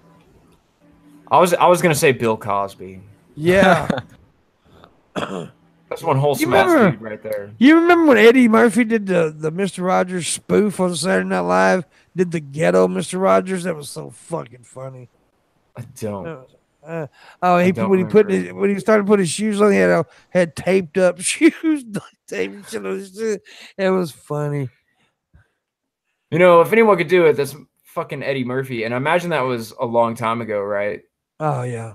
That was probably like back in the It was like fucking in the early 90s or 80s. 80s, yeah, late, like the 80s. Because he was on the cast he was on was like we're at 86, 87, I think, something like that. It was so awesome. I like when he did the James Brown too. Hot in the hot tub. But he did the Buckwheat too. That was awesome. You know, that country song. The Buckwheat thing was amazing. You know, because it had that country song, looking for love in all the wrong place. Well, but we keep putting up in all the wrong places. We keep putting up. It's funny as fuck, dude. Eddie Murphy was awesome back then. I tell you, that's awesome, man. It's Dave Chappelle. That motherfucker's a genius. I love Dave Chappelle. Oh, dude, yeah. I was definitely thinking. Yeah. Go ahead. You know what though? Like I used to not like Seinfeld. I like Seinfeld, man. I used to not though. I'm not a huge fan of his stand up, but I'm a huge fan of him. Like it's kind of weird. Like when you don't particularly like someone's stand up, but you understand that like they are a master at what they do. You know what I mean? Like exactly. You don't have to like how somebody composes a song to be like, you know, that's masterfully written, and I couldn't have done it. It's well done. It may not be my style, but you can tell it's well done. You know. Yeah. Yeah. Exactly. I agree with you, and I think he's a fucking legend. But I also love his show on Netflix. Fucking love that show. Because I like Comedians with Cars, dude. Yeah, it's an awesome show. It's a great show. But I respect Seinfeld. I really do. But Dave Chappelle, man, if it was just that one segment on his show alone, I'll always be grateful for him. When he had the old racist blind black guy who he was blind and he thought he was white, so he hated black folks, and the Ku Klux Klan members didn't want to tell him he was white, he was black, because they liked him. It was just so hilarious. Dude, and that was a long time ago, though. That was a long time ago now. Yeah. Like, when was that? Like, how many fucking years ago? Oh, it's been a while now. What, 10 years ago? The shit he's putting out on Netflix right now, or like just recently, like I think there was like 3 specials he did. Yeah. Dude, all of those, in my opinion, are great. just as good, dude. They're just as good. There's so many layers to Dave Chappelle, though. I mean, he's such a smart comedian. I mean, he's just so many layers. He told a joke. I recently heard a joke he told about the whole Louis C.K. situation. I thought was fucking good. He's talking about the girl said that by seeing Louis C.K. masturbate, it ruined her dreams. He said, so seeing the man dick ruined your dream. He said, your dreams must have not been that big. He said, well, imagine if Martin Luther King would have said, oh, I seen his dick, so I no longer have a dream. Yeah, dude. That's a fucking well-written joke right there. I love that shit. And see, that's the reason. Like, people will say that Chappelle fell off. That's fucking great, dude.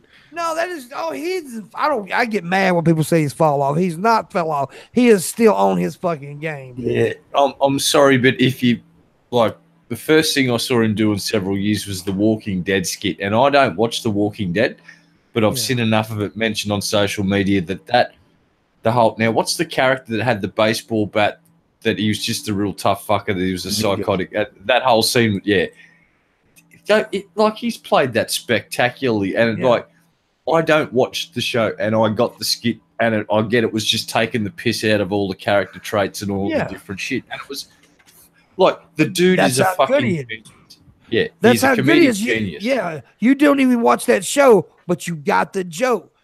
That's how good he is. That is exactly how great he is. Now, his head writer is a white dude, and he's a fucking he's a funny ass dude.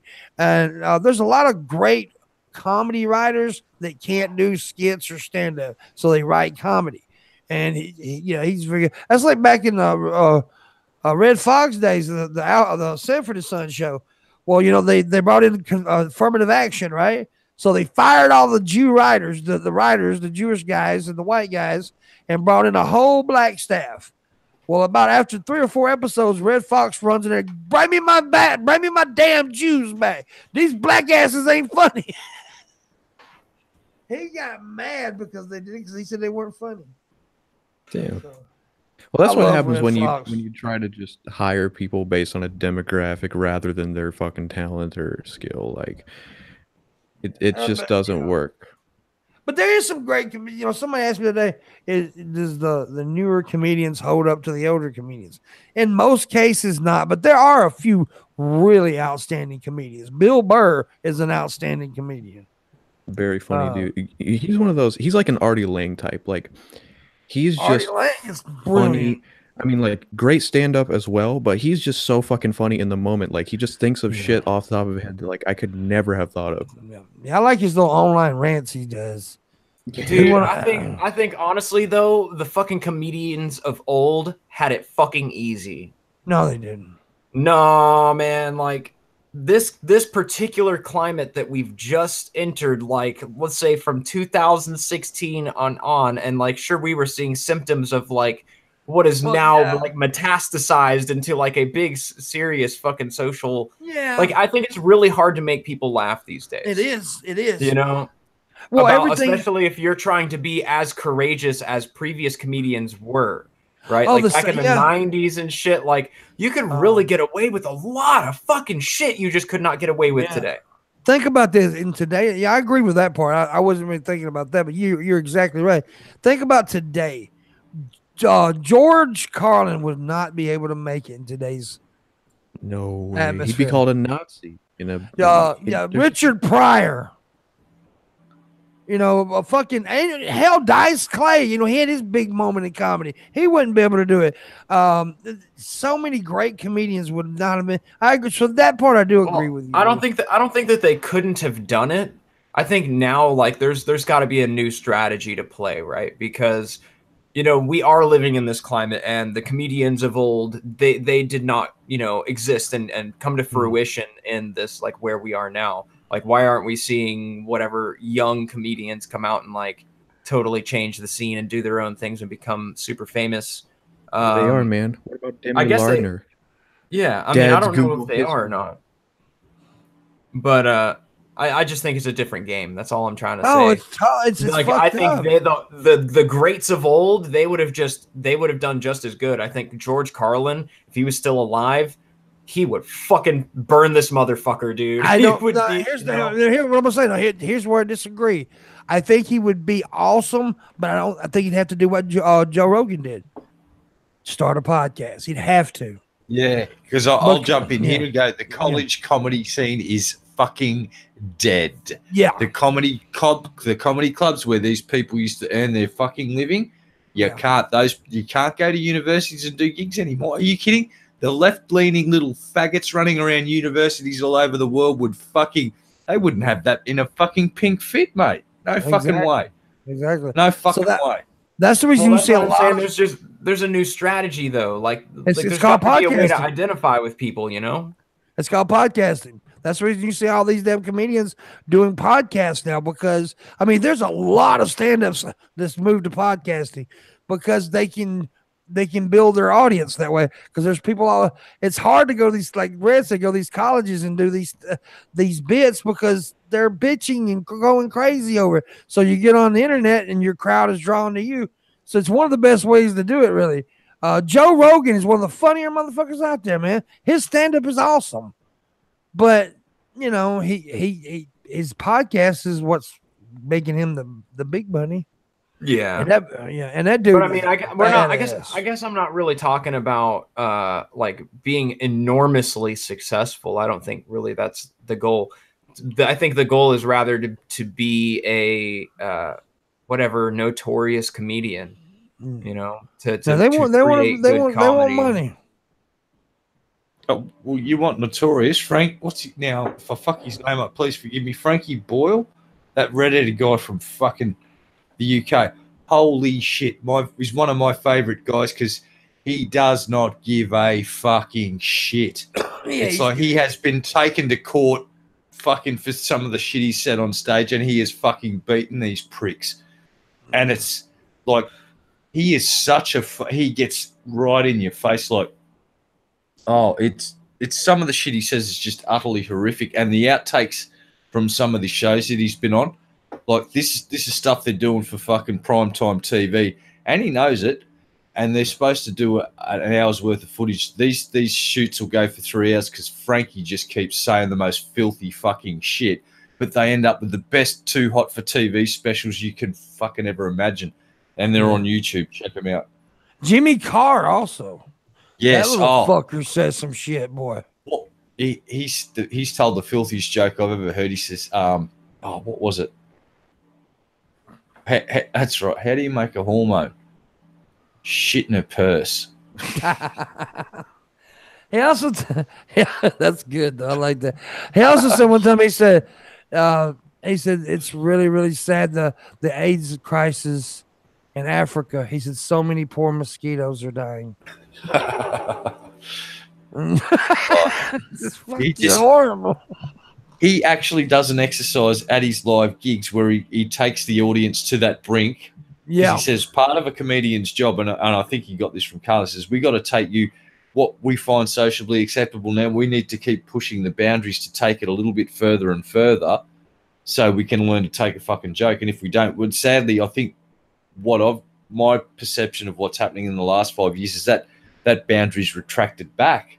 If anything, it hasn't expanded further to make more things acceptable to laugh at. It's retracting back, and we're sort of, it's like we're de-evolving comedy-wise.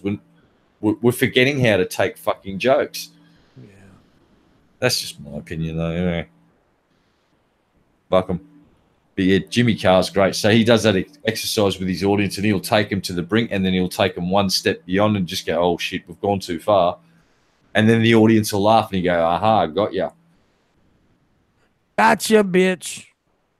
I don't know. I think that, you know, it's just about delivery now. Like, you're talking to a different audience, much like you're just talking to a different person.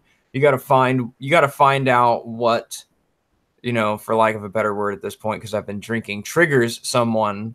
You know, part of comedy is being able to laugh at yourself, right? When people tell jokes, it's, you know, to talk about uncomfortable subjects and to get us to laugh about those things, and maybe, you know, sort of have a different consciousness about those subjects for just a little bit of time. Like comedians that are able to take, like George Carlin did, like shitting on religion. Dude, that was pretty hardcore. And especially back then, I think that was a pretty courageous step to take. And people were able to laugh at themselves a little bit about that subject, much more than they're able to laugh at themselves now. That is a big problem. People are so afraid to, of these little, oh, that's offensive. Who gives a fuck? It's a joke. Like, just take a break. It's like, you can look. I like to think me and Pimp fucking some of the shit we say to each other. It's like, and the whole thing about like the adoption comment, that was the funniest thing, because it's the only time I've ever seen Pimp. It was like watching a fucking, you're at the fucking equestrian event, and there's this magnificent fucking show horse, and it's run up to this jump, and it's balked for a second, and the jockey just goes whoop and on the ground, but then the horse makes the jump anyway. That's the only time I've ever seen you do that, and to me it was, that cracked me up. Yeah, it's the only time I instantly regretted a joke. That's the only time I caught myself. I was like, because I made some kind of I said, you're fucking adopted. That's why no one loves you, or some shit like that. And as soon as I said, I was like, oh shit, maybe I shouldn't have said that. But yeah, now I say it all the time. Yeah, well, it's the fucking internet. It's like, I think I'm starting to learn the lesson where if you let just words upset you, you're going to have a lot harder time fucking living your life, because you're constantly going to be in combat with people just because of sounds that come out of the fucking hole in the front of their face. And it's like, when you think of it that way, it's just like, yeah, this is just not. Now, if they walk up to you and punch you, yeah, fucking throw a punch back. Yeah, speaking of sounds coming out of holes, how's your girlfriend, Marshall? She's doing well, man. Well, actually, she got fucking hurt yesterday, so I'm kind of worried. But other than that, good. I get no reaction, really, nothing. No, you're not gonna give me a moan or anything. No. Well, that's okay. She gave me a moan. Take a bump. He's learning to take a bump. Fuck, Red! I walked over my joke. You walked over my joke, Red. Fuck your goddamn joke. I said, you're not going to give me a moan. And I was going to say, well, she gave me a moan, and you walked all over that. Oh, I'm sorry, boss. You motherfucking bastard. I hope you die of 12 different types of herpes. I'll get straight on that. Yes, sir. Right away, sir. But, just look in the yellow pages for dirty hookers with fucking herpes. The comedian Patrice O'Neal, before he died, he didn't say it when he was dead. He said it when he was alive. He really couldn't say it when he was dead. But anyways, he said that comedians should always look at it this way: 50% of your audience should be laughing, 50% of your audience should be offended. That's equality right there, baby. Yeah. I don't know, dude. I think it goes a bit deeper, man. I keep thinking about Dave Chappelle's Netflix series. I think he's got his finger on the pulse, man. Like, he knows what Americans are going through. Dave Chappelle. On the pulse. He gets it, dude. He's a fucking multi-millionaire black man, but he totally gets it, dude. Last time somebody went on the pulse, they shot up a bunch of gay people. Yeah. Yeah. Dave Chappelle is crushing the dead bodies of gay suspected pedophiles. That's what it is. homosexuals or pedophiles. Is that what you just said? I said suspected. And they are, because a lot of religious people think that, like, if you're gay, you fuck kids. It is a thing that people think. Do you not? I don't know. That's just, Well, goddamn. I'm not going to become gay then. That was the whole point of me thinking about being gay. I thought I got a free pass to rape some children. Nah, dude. Sorry. Like, you can't do that now. That's not legal yet, dude. But according to like the religious right, there's a agenda. There's like this agenda that's going on. That's where you're wrong, D. In Vatican City, it's perfectly legal for priests to use young children as penis warmers in the colder months. Penis warmers. Red, you're not supposed to divulge the secrets of the cult. Penis warmers. That was pretty bad. Welcome back, Geek Room. Did you grow some dreads like you said you were, Geek? Grow some dreads. Or did you just go out and find someone that had existing dreads and remove them from their hair? Just remove the head. You that whole axe thing comes in handy in times like this when you're looking for dreads. Yeah. Just go and just appropriate someone else's and glue them to your head. Appropriate. Appropriate. I only got that $1 tip, man. We need more tips. So I gotta buy groceries for the weekend. Fucking faggots. You ever had someone tip you 1 penny? Yeah. Goddamn. No one has even given me 1 penny on the. I've never done it. Never did it. On Patreons were always 0. I never promoted that shit though, so how it is. I'm doing okay on my Patreon. I get paid Monday, thankfully, because I need the fucking money. I just got to get through the weekend until Monday. Monday. By the way, speaking of Monday, no show on Monday. No show. No show. But we're coming. But Tuesday we'll be back with it's Maya. She's been on the show before. She's really cool. I met her at VidCon too. She has a pussy stick. So what? A pussy is stick. The pussy stick is a transgender person. A cock. Yes. Cock. And I started calling it a pussy stick, and all my training girls love it. Fucking Oculus and Lexus and the Co. They fucking love that shit. Call it the pussy stick.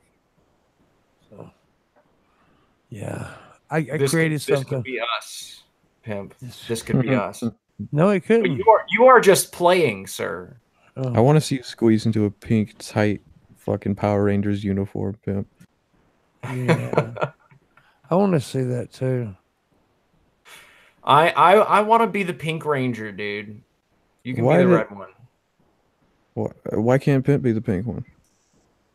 Because I'm the man. Because I think he would shatter my pelvis. I'm fat.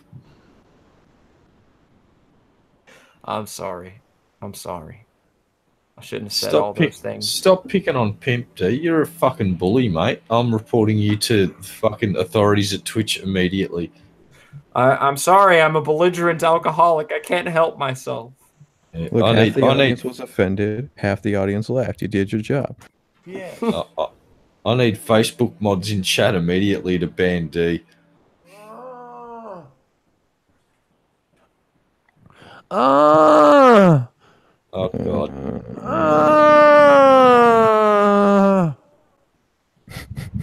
Welcome to the what the fuck is going on part of this is the what the fuck segment. He is speaking whale. We don't know if Pimp's groaning in ecstasy or whether he's just driven a nail through his big toe.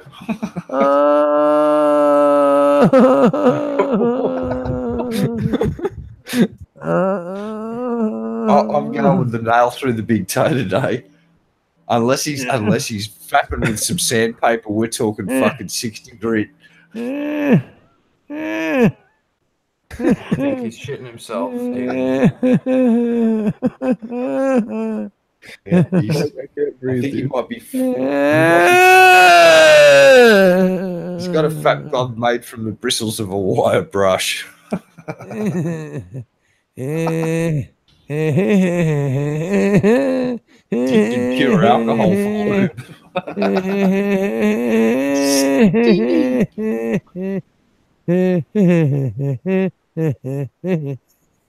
Jesus Christ. I hope the aliens are in orbit right now, ready to launch their fucking mass drivers at this planet so they obliterate us all. So this terrorist. I honestly don't know what the fuck I was doing. But No, dude, that was great. You got me like wheeze laughing, which I don't do very often. this is Frank Friday. said you're mumble rapping. Yeah, dude, that was a hit Yeah, song. That was a hit song right there. At first, I thought you were just having a really good fap. Then it sounded like you may have got your dick caught in a cheese grater. But then it may have been that you were just having a fap, but remembering a love lost. So it was like a forlorn fap. It was like, I think that was my impression of an autistic caveman. Is that what? Autistic caveman. Oh God! You just need to have a stream 2 hours doing that, and we'll compare the statistics to the sleep stream and see which business model's more successful. I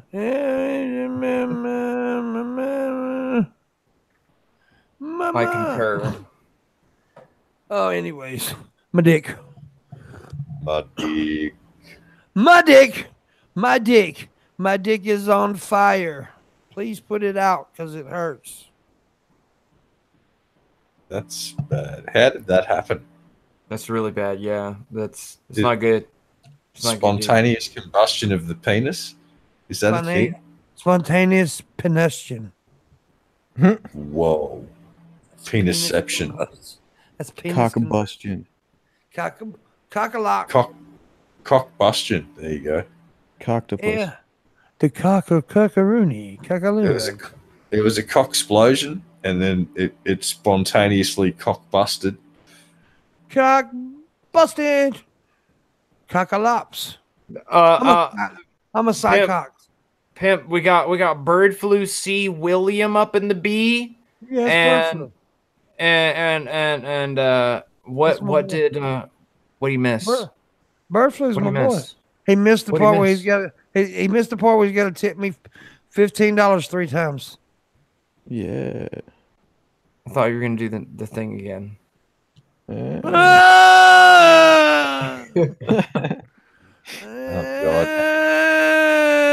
This is what you missed. Oh, I'm starting to miss the nose blind.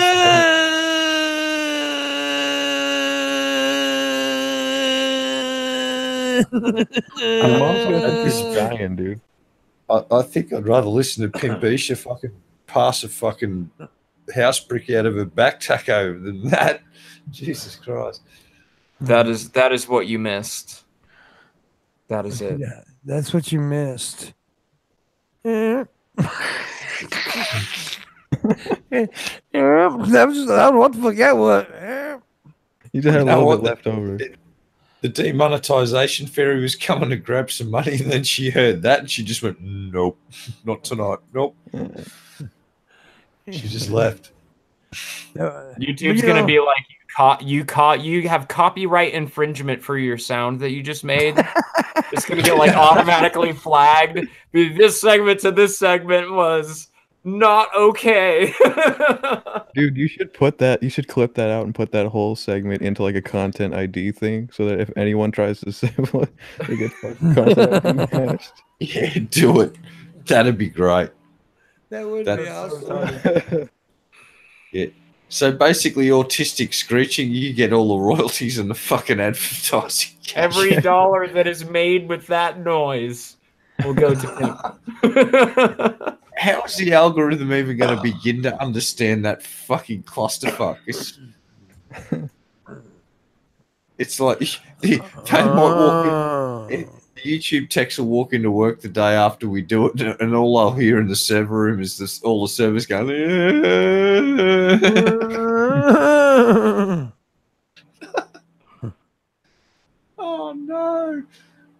That's great. You could basically create a retarded lawnmower man.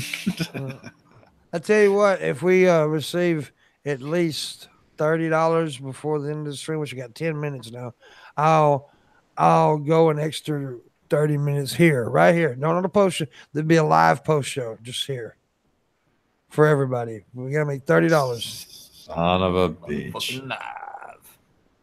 I'm desperate. I gotta make some motherfucking money now. $30 is all it takes. 2 people tip $15 is all it takes. Or 3 people give 10. Come on, you can do it. I can't do math. Yeah. Dude, I got flies up in this bitch. They're like buzzing around my shit. I hate that. Like I wouldn't kill you if you weren't so close to my personal space. And by the way, I'm probably gonna be messaging so many people this weekend asking for advice on this, that, and that. Because I got a lot of shit I'm gonna do on this new computer this weekend. Shit. If you need OBS help, I've got. Do you need a theme song? Do you need a theme song? Like an opening intro song? I do.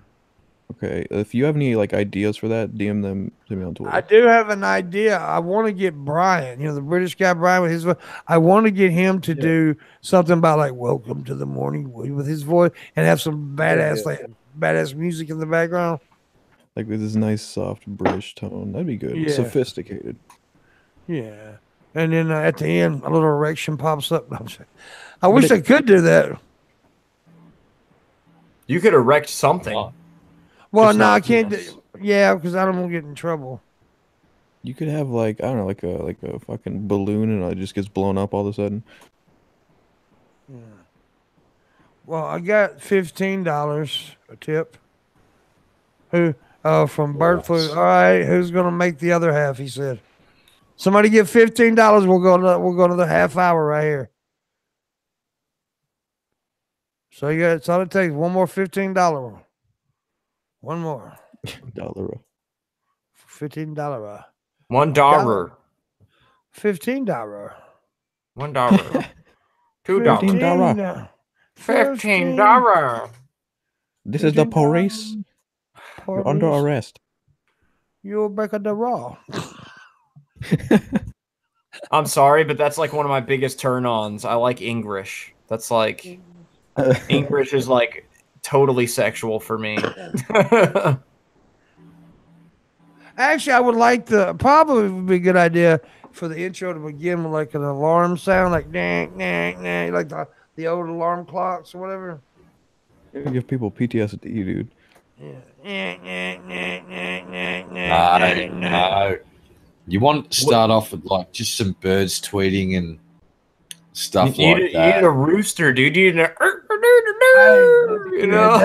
That's good.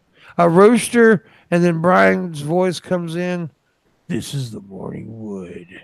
Glad you could jump up on her. I would. And then you're like, for like a whole minute. Yeah, that'd be the intro right there. I'm sorry, but why is the sound of a rooster crowing so funny to me right now? It's kind of like Irma Gerd, but it's a rooster doing it. Yeah, it's like you're just thinking of cock, You're just thinking of cock. That's all. Yeah, you're a cockhound. Oh shit! Cock on the brain. Yeah. So we need another $15 tip within the next 7 minutes. If you want me to go to another half hour. Tip. What tip? I am definitely in need this weekend. If you don't tip for Pimp, tip for Boozette, man. Yeah, Boozette. Boozette's so fucking hot, dude. Put that sexy bitch back on screen. I'm gonna get you a Boozette. I can find you a sexy fucking Boozette. You'd be like, yeah, here's $15. $15. I found a Boozette. I'm seriously like scrolling through so much Boozette right now. It's great. Hello. Hello there, Boozette. Oh shit, there was like a really good one. Gotta find the good one. Ugh. Gotta find it. Come on now, we need that 15. Come on. Yeah, you'll help me find it with more money. We got 6 minutes. We in this motherfucker. We won't even say goodbye. If we don't get the $15, we're not even gonna say about just end the motherfucker. Might not get boozette if I don't find shit. Pimp's gonna leave you in suspense. He's gonna tell you guys something really important, and then like right before he can finish it, he'll just end the stream. You'll never know. Yeah, something like that. No, Big I have titties, to. big titties, I have big to end it titties. right. Titties are big. Oh, some big titties. Big ass titties, big ass bitties. Ties. Stop sexually objectifying people, you guys. Wow, stop being shitlords. Ties. Oh man, there's cosplay. There's some pretty hot cosplay there too. Oh yeah. Yeah, they Yeah. are. It's pretty nice. It's nice. Pretty nice, ain't it? Pretty nice, boy. Provide the evidence. Put link in chat. Yes, look. Yeah. What are you talking about? Everyone's getting down with this boozette shit. I love it. I love it. Boozetta. I'm just I'm looking at Nintendo, just going. You've opened Pandora's box of shitlordery, and I thank you oh so very fucking much, Nintendo. It's just like you definitely didn't think of all the negative possibilities that came with that little decision. It's like, oh, we're just going to put this little thing here and power up this. Look, this character turns into this one. It's like, oh, you can Oh, great. So Pandora's box was opened. I got two. All right. I've boiled it down to 2. So I will show 1, and then I will show. I'll only show the second one. We got 15 tipped on Streamlabs, so we're gonna go the other half hour. Yeah, it's from Shrimp Sushi. Tits out, tips out. Thank you, buddy, for the 15. All right, let me get the tip. Produce the tits then. Just 1 second here. Yeah, appreciate it. Now, if we get another 15, I'll be really happy. All right, I'm gonna give you some boozette up in this bitch. 1 more 15, I should be able to get some groceries. Okay. But we are going to go the other half hour though. I like this boozette because she's closing her eyes, and that's what some of the boos will do when you look at them. They immediately shut their eyes or they stop moving. Yeah. And then when you turn around, they open their eyes and start chasing you again. So I imagine she's going to like chase me with her big titties. Her big titty eyeballs. Oh, dear God. Thanks, Nintendo. Oh, but that's not all. My favorite one of all, you guys. I think this is my favorite boozette image because it's the sexual tension, dude. Is really what it is. That's what it is. Because you got Bowsette and Boozette up in this bitch, and Bowsette's like, "Come on, honey, you know I'm your master because Bowser's the king, right?" But Boozette's like now a sexy bitch, and she's not sure. She got these other boos in the background, like, "What's going on?" So honestly, here's the question: what is up with all this? Why all of a sudden this big craze about Boozette or whatever? Because Nintendo put something in one of their games that allows the character to transform into another character that looks suspiciously like a different character, and it's just a big clusterfuck. So they're just running with the whole thing. Oh, these video game characters are basically just trans, and so the thing that used to look like a beat up dragon is now fucking that chick in the black dress who's a complete hottie because the princess basically never really, if you go and play the games, she's a big tease. So the boys finally decide, they see the power up and someone decides, what if I use the power up? And it's like, then they don't need the princess anymore. And the whole, it's just a clusterfuck of Nintendo are just sitting back going, this wasn't supposed to happen like this. It's like, oh, but it is now, Nintendo. What you going to do? They created this power up just to give a special ability to one character, I think it is. I don't know if it applies to all characters in the game, but you see one character that's able to use the power up, and she's like able to float on air a little bit better, like in you might want to use that character or that power up to get through certain situations in the game.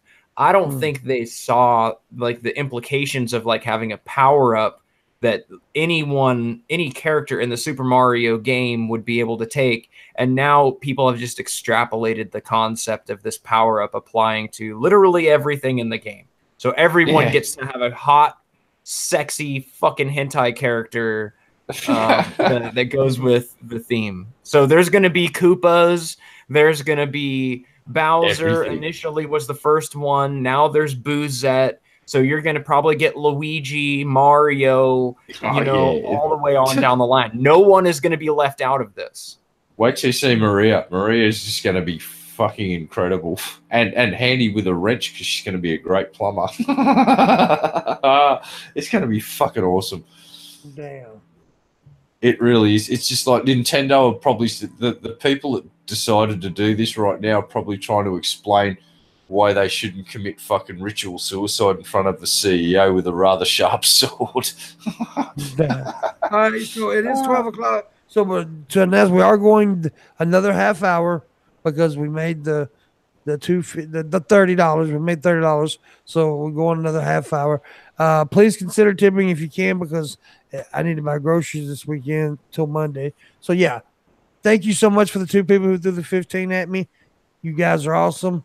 Now we're going to move on from Boozette. All right, I'm just going to say to you guys, what do you think they're going to call Mario's female fucking version? Are they going to call it Mario still?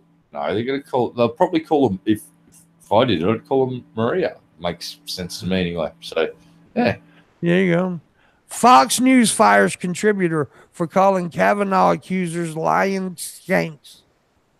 Oh yeah, the black guy. He called him lying skanks. Kevin Jackson. Is that him? Okay. Yeah, it is Kevin. It says the news outlet confirmed Thursday that it fired Kevin Jackson after he called women who've accused SCOTUS nominee Brett Kavanaugh lying skanks. His comments on today's hearings were reprehensible and do not reflect the values of Fox News. Values of Fox News. Are you fucking kidding? Wait, I've got this. I lie, I cheat, I steal. I lie, I cheat, I steal. It's like Eddie Guerrero comes on Mamacita.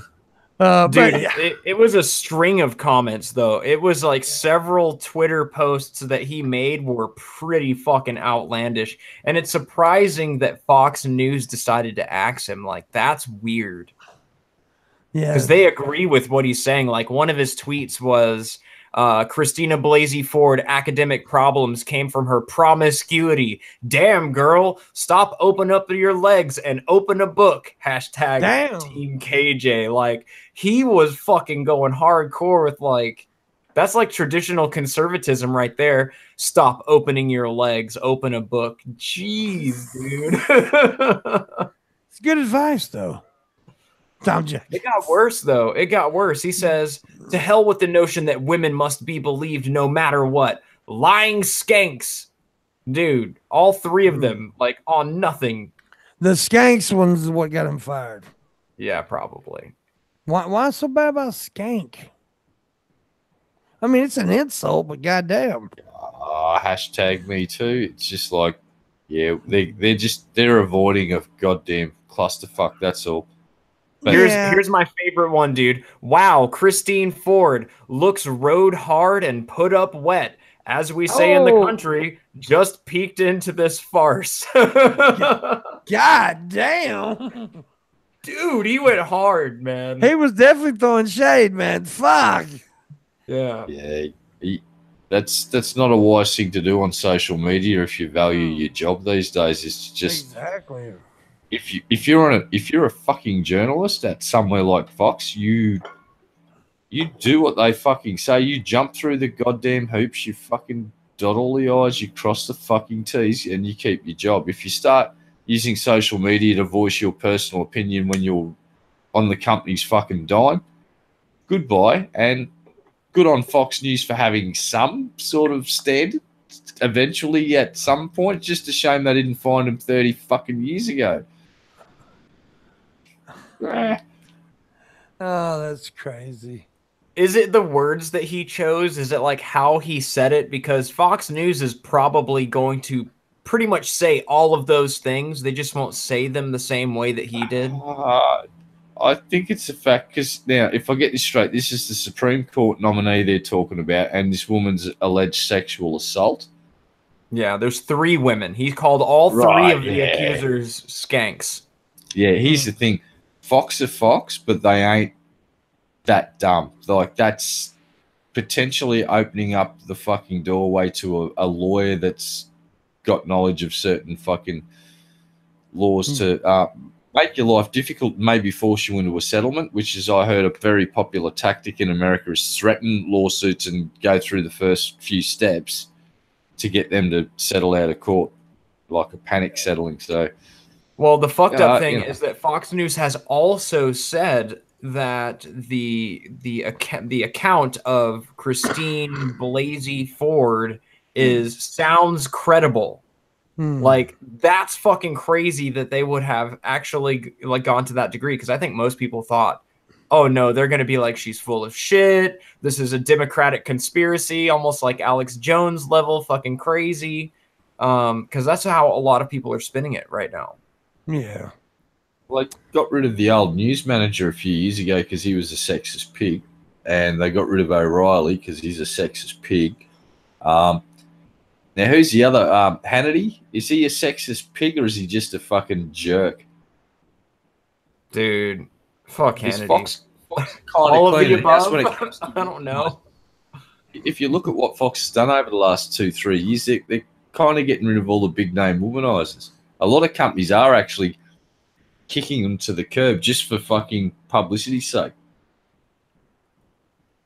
Well, that's kind of frightening, because then Jim O'Reilly ends up in his own little fucking micro empire online, and it becomes a complete echo chamber. Maybe this is all just, you know, a casualty of Fox News war. They want to be able to say like, no, we fired even a black guy, you know, because you know, he was going after women. You know, they can do whatever coverage they want about the Kavanaugh thing now because they fired a guy for being mean. Well, saying they fired a black guy is not a good idea. That sounds racist. What that will appeal to, though, is a certain element of fucking people that are already watching the network. Yeah. You know, it's like, which is it's really old white people. Yeah, Pimp knows exactly what I'm talking about. There, it's like the medium age of a Fox News viewer is dead. It's like that's the reason they're starting the average.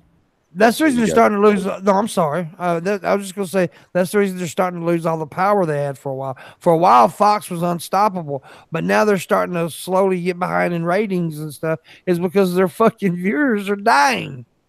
But they're doing pretty good. They're doing pretty good under Trump, though, aren't they? Like, I haven't looked at their ratings, but I would think that they actually have the fucking president of the United States is watching them literally every day. So, but the thing about it is, nobody wants to hear. Most people ain't want to hear compliments on Trump. They want to hear insults. So they're watching other things. What's that one? Rachel Maddow. She's now like the #1 show on TV. She actually beat fucking Fox News, and everybody went crazy. But she actually got higher ratings than the Fox News people. And she's a crazy bitch too. Yeah, but there's certain people on Fox, isn't there? There's a husband or a boyfriend girlfriend team or something, like they do a morning show, and they had a public spat with Trump. Like, they were supporters of Trump at the start, and then Trump shit talked them. He actually mentioned those two people, and he can't keep doing that because Fox is now, if I'm wrong, please correct me, does he lump him in with the fake news fucking CNN mob? All right. If Fox isn't careful, he might start doing that. And I don't know if that'd be a smart thing to do or a bad thing to do, but for Trump, I honestly don't know. Yeah. Sean Hannity works for Fox, and Sean Hannity is his boy. So. That's the contact there now, is Hannity, righto.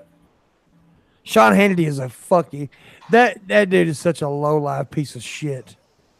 Yeah, they're all pretty fucking low, dude. They're all pretty low to me. Not Red Eye. Red Eye's a good man, dude.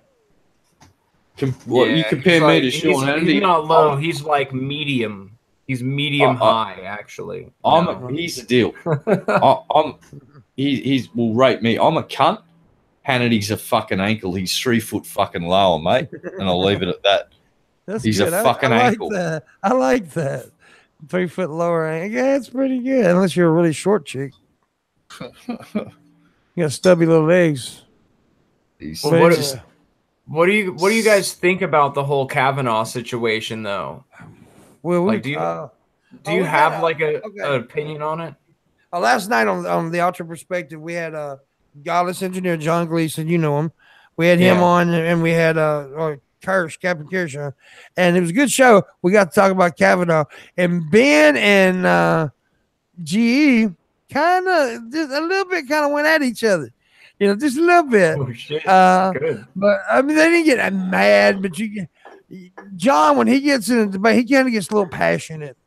He's a passionate guy, man. Like, John's a good dude. But he's like all against Kavanaugh, and Ben wasn't like Ben's not supporting Kavanaugh. But okay, let me get this right because I don't want to misquote anybody. I mean, or misrepresent anybody. Ben was basically saying and he's right. It's really, really hard to prove accusations of somebody in high school. Yeah, sure. I mean, basically, just and look, I said this, and I heard the collective gasp on the internet when I said this last night. You know, people, can we? I mean, because I'm not saying he is or isn't, because I don't really know that enough. But you know, something he did in high school, could he have not changed? I mean, I'm just saying. That doesn't matter. That's like kind of irrelevant, though, like to whether or not you want to. No, it's not irrelevant because I brought it up. It's relevant because I brought it up. I hate when people say it's irrelevant. Fuck them if they changed. Like, I mean, maybe somebody regrets the fact they murdered somebody out of malice. No, I'm not saying he shouldn't pay for it. I'm not saying he shouldn't pay for it. I'm just saying that he's not. I'm not saying he shouldn't pay for it. I'm saying he might not necessarily be the bad person. That's all I'm saying. That's all I'm saying. Sure. Yeah, I'm just saying, like, the justice system has to be applied to everyone. Like, Kavanaugh can't even answer the question. He can't even answer the question. Can the president pardon himself? Yeah, but this isn't even a legal thing. It's not a legal thing. He's not going to jail or anything.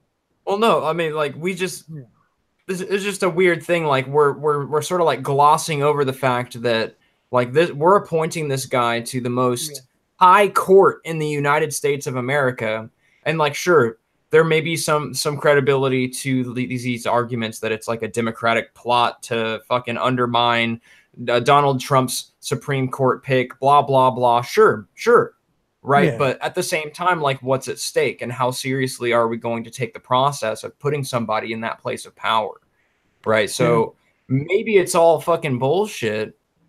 But just the fact they're trying to like speed roll through the whole fucking thing is crazy. Like, there was already the whole, like, we only have like X amount, like some percentage of documents regarding his fucking shit, right? And we've got to be able to have time to like read all of this shit. And they were trying to steamroll through that shit. And these allegations come out, and now it's a whole new fucking bandwagon of like, oh, we're also going to steamroll through what could possibly be an investigation that leads to no shit. Kavanaugh is a sexual predator, and we could have potentially put him in this fucking position of power in the country. And like, maybe it is bullshit, but like, we should take it seriously, right? Like, but yeah, that's what I was trying to get to. Statute of limitations should apply here.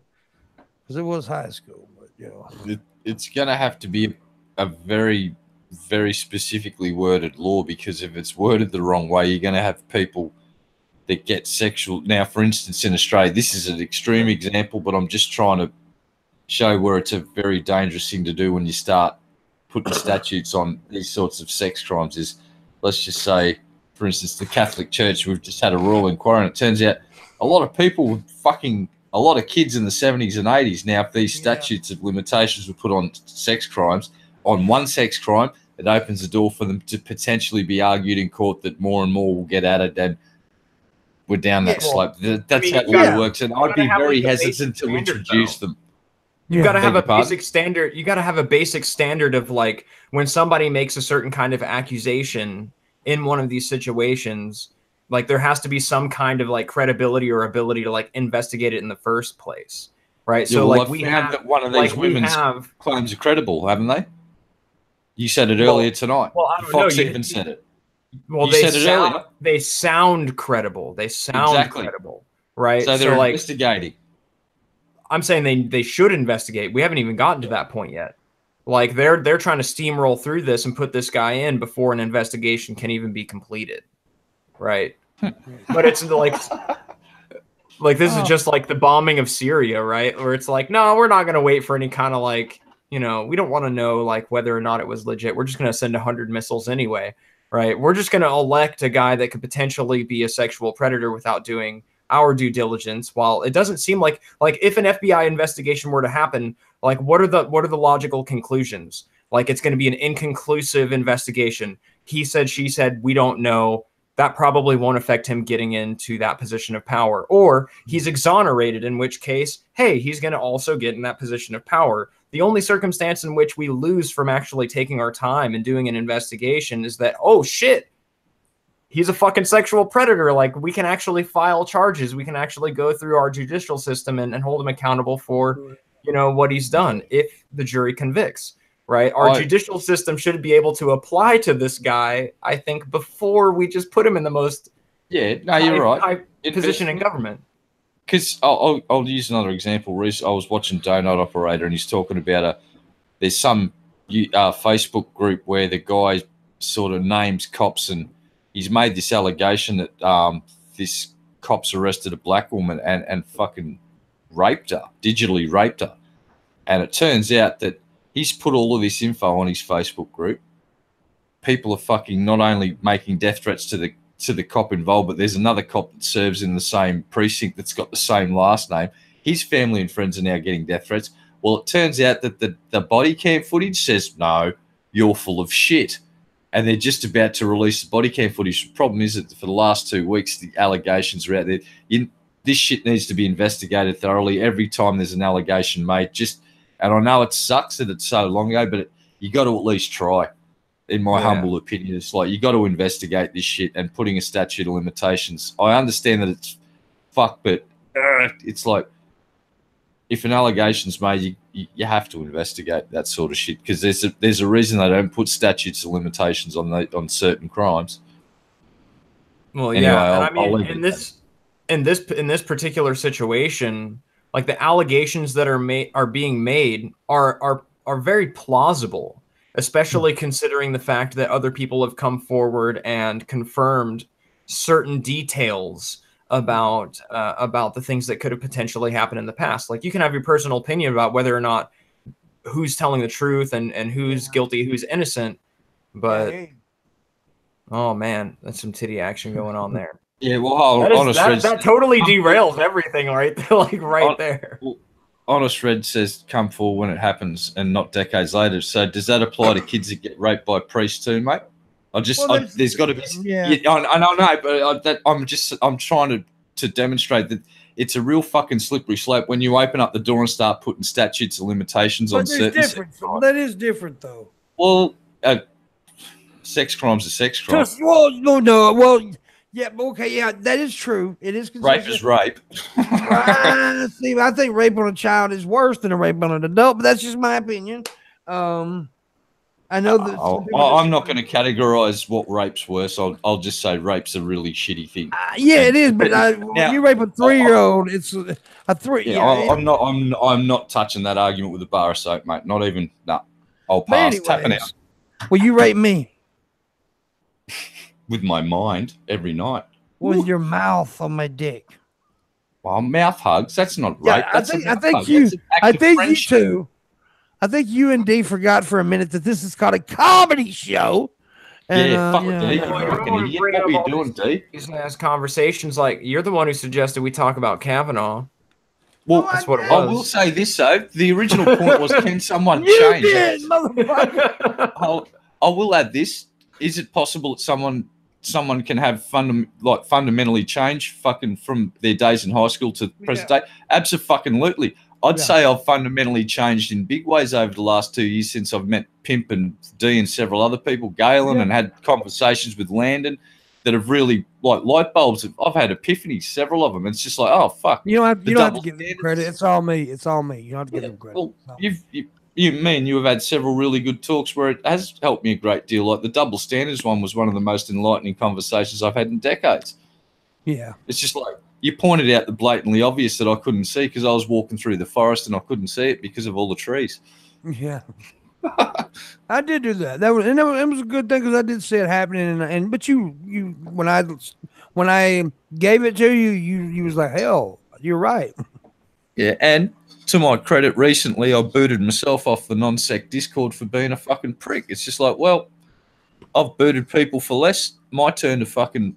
So I turned the gun upon myself and pulled the goddamn fucking trigger. You fucking martyred yourself in Discord. I acted like a prick and I told the head admin to fucking nuke me and I'm going to have a little holiday for a while and I'm going to give myself 30 days suspension because I was a fucking asshole. And if I'm going to hold people to a certain standard, I better hold my fucking self to the same standard at least, huh? Yeah. I'm trying to. That's legit. Did Marshall die? No, but it's funny. Just as you mentioned that, do you remember we talked about like the robot sex brothels and how there was one coming to Canada? I just now saw an article. Apparently, there's one opening in Texas. We predicted that. I think last time D was on. Yeah, D did. A robot sex brothel will be in Texas now, D. Right here in the U.S. I am a libertarian, so I say you can go ahead and go to those places if you wish, but I would never use someone else's sex toy.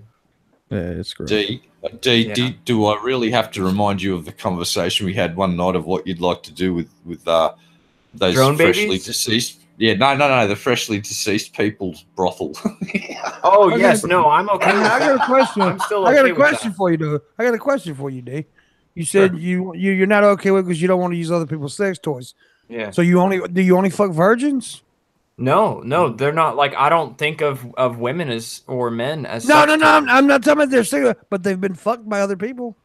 That's fine, because that's fucking normal. I'm talking about a fucking like silicone vagina, dude. I'm not gonna fucking jizz in that same like silicone vagina. I was just trying to be dude. That's weird. I was just trying to be a contrarian. It's not weird. Look, I'm sorry, it's not weird. I should not. It's okay to say something's weird. It's not. Why is that such a bad thing to say something's weird? I can say something's fucking weird. If a dude likes to stick goddamn M&Ms in his asshole, I'm gonna say that's weird. But that's totally subjective, man. It's totally subjective. Well, it's objectively weird to me, though. It's not, though. Well, to you, it can't be objectively subjective. Well, I guess it could be. It is objectively subjective to you, then. I froze. It can be objectively subjective. I froze up. It's objectively weird to me. I need to know something. Subjectively. D, do they melt in your butt, but not in your hand? What's the go with M&Ms? I think they melt them out of what, man? I mean, good God, man. Do you think, Pitmo? Do you think it's weird for a chick to call her boyfriend daddy? Do you think that's weird? Yeah. Yeah. Alexis and Bunny, you really need to like. Alexis did it to me and got to the point now where it doesn't weird me out anymore. But she picked up on it that it was freaking me out, and Alexis just called me daddy from that day forth. It's just like, God damn it, Alexis. Really? She does it and she is really bad at it. And she sent me some PMs that made me blush. I'm just like, you can't say, you just did say that. Oh my. And she always finishes on the with situation, daddy. Man. It's that stuff, calling you daddy or whatever. That's stuff between the people. I'm not one that kink shames anything either, but I do believe it's okay to say it's weird to me. It's weird, you know. Yeah. I mean, I guess that's all I was trying to say is that it's weird to you. It's not like weird to me. Is that like it sort of almost kind of creeps me out. Yeah. Well, you know, because it is that I have an adverse reaction. You know. Well, the term of reference is sugar daddy, and it doesn't actually mean literally father. It's fucking supplier of fucking cash and goods. Yeah, Landon is my sugar daddy. He's my Landy candy. Yeah, hell yeah. Yeah. And hypothesis is a faggot. Someone make Peep happy. He needs some wolf chili. What the fuck? Are you talking wolf chili, dude. You don't know? So go ahead. We got like 6 minutes before we end. If you got questions, please ask now, because we're gonna end here in 6 minutes. Also, $15 more as a tip. I'd be the happiest man in this room. The happiest one. The happiest man in this room that I'm sitting in right now. Well, I can answer a question real quick. Yes. The answer is yes. I have heard of Chompette. And that is because of you. I had to Google that shit immediately, but Pimp shut me down earlier. But now that you've asked the question, I can show you. Yes, this is some fucking badass shit. That's way hotter than Boozette right there. The chains and everything. Come on, dude. It's a competition now. Like, who's the hottest, man? Neither one of them's cartoon characters. No, you don't fuck some cartoon pussy? I'm all on the cartoon pussy, man. They're not real people, so they're not hot. Yeah, that's a potential waifu right there. You know, you could get a pillow of it and you could fuck that. Yeah, that's what I'm talking about, dude. I need to get me one of those. I will never fuck a pillow. I'm gonna have all of the fucking. I'm gonna have a brothel comprised of waifu pillows of Chompette, Boozette, Bowsette, and give me every other et. I'm gonna go do that. And you're never gonna wash them. They're just gonna be stained, and eventually they'll be hard as like fucking cement. Stained. You gonna fuck a trumpet? You gonna fuck a trumpet? What can Nintendo do? Here's an interesting thing. We all know Nintendo's likes to get a bit litigious. Have they got any fucking legal claims to any of the characters and art being done right now? Because it's all inspired fucking transformative work. I think Nintendo have just created a big, what the fuck do we do now? They can't sue anyone because they're not using the original work. It's like, fucking this. I'm just so happy this has happened to Nintendo. And it's just like, they will be running around that head office, bumping into each other in Japan right now, panicking, going, "What do we do? How do we make money from this?" And they won't have a fucking clue. It blew up. That's the crazy thing is like a lot of people know about this. Like, and maybe it's just on the internet, but man, it has quite a reach, and it's evolved a lot in a very short period of time. Right? Think about that from like too soon. Think about The Selfish Gene by Richard Dawkins, how he's talking about, how these things go. Like, it's a fucking evolution, man. Evolution. It's frightening. And that goddamn Moth and the Lamp. That's just on Facebook everywhere. Nicole, please stop. Every time I've refreshed my Facebook page, she's put up another 5 moth memes, and I'm starting to like them. And it's like, God damn it. Well, before we go, guys, I want y'all to know that each and every one of you probably will be messaged by me at some point this weekend. Help! I got you, bro. I will be saying help because I'm going through this computer system and got all kinds of shit going on, and hopefully by mid next week we'll be ready to launch on Twitch and all this shit. Probably, I wish I could just do it Monday, but I'm not going to be able to. Probably next week, the week after next, what I'm saying. Well, just remember, when you ring Landon and me, we'll be sitting in Discord waiting. Have that credit card number waiting, and I'll put on that fake Indian accent. We'll pretend that I'm a Microsoft help center, and we'll get that computer going in no time. We probably won't actually get it going, but we'll drain that fucking credit card. I hear you. But I just want to let everybody know that I appreciate everybody's support, not just monetarily, the money wise, but like likes, shares, just watching the show. And we are going to be trying some new stuff coming up pretty soon. We're going to take a big step and we're moving away from YouTube for the Morning Wood. We're moving over to Twitch. And and I've heard a lot of people, well, Twitch has got a lot of rules too. That's fine. I know they do. And we'll go by the rules. It isn't really about the rules now. It's about how YouTube is just shitting on the creator. Yeah. They're just shitty. I'm quite happy to go over there and watch my P's and Q's and not swear and talk about certain things because the platform it's just works. We're going to get the notifications out there. People will be seeing the show, and like us, the regular time slot. Just put a reminder on your mobile, slot. Morning Wood time, ding ding ding. So you can't curse. Yeah, you can curse. Oh, you can. I'll just try not to while I'm over there, just to be safe. I was gonna say, like, that would be really fucking hard for me. Especially for me. You know that'd be hard for my I cuss every 5 seconds. So yeah, you can but it's just certain things, I think. Like I can't make some of the jokes I make for sure. But that's okay. We're going to, we're gonna try something new.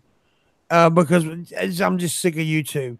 And it's just moving a fucking, it's the same show. All it is, you got to just move to a different site. So all you got to do is go to another link. That's it. So you can, but now the one good thing is DP is going to be hosting because you can host other people's channels, right? So DP is going to host my channel. There's been a few other people. I think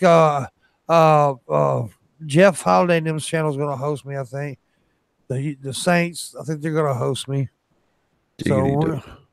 So we're gonna get several. That's one way to build my audience real quick. So yeah, but anyways, I'm still gonna be doing some stuff over here on YouTube. I'm not leaving completely, but yeah. And let's check that tip machine one more time before we go.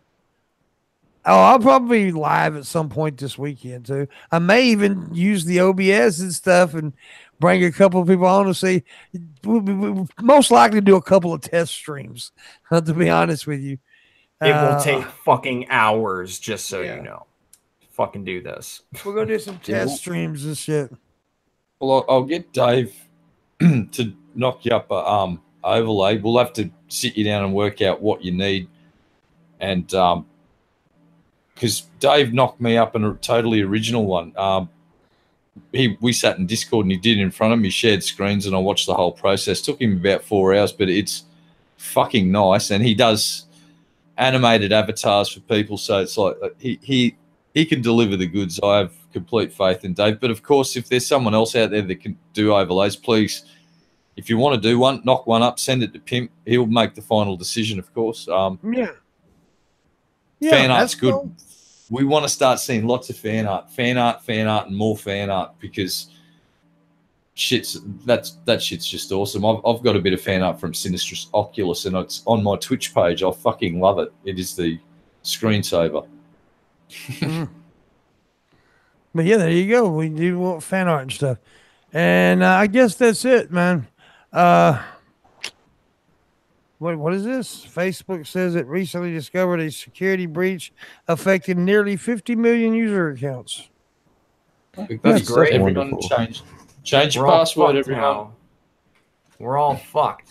That's like what kind of data was breached? Like pictures and shit or what?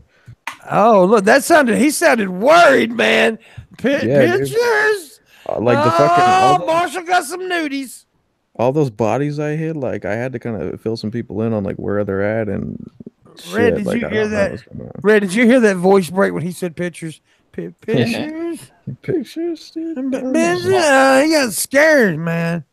All these tallywhacker pictures are now being downloaded to a Russian server.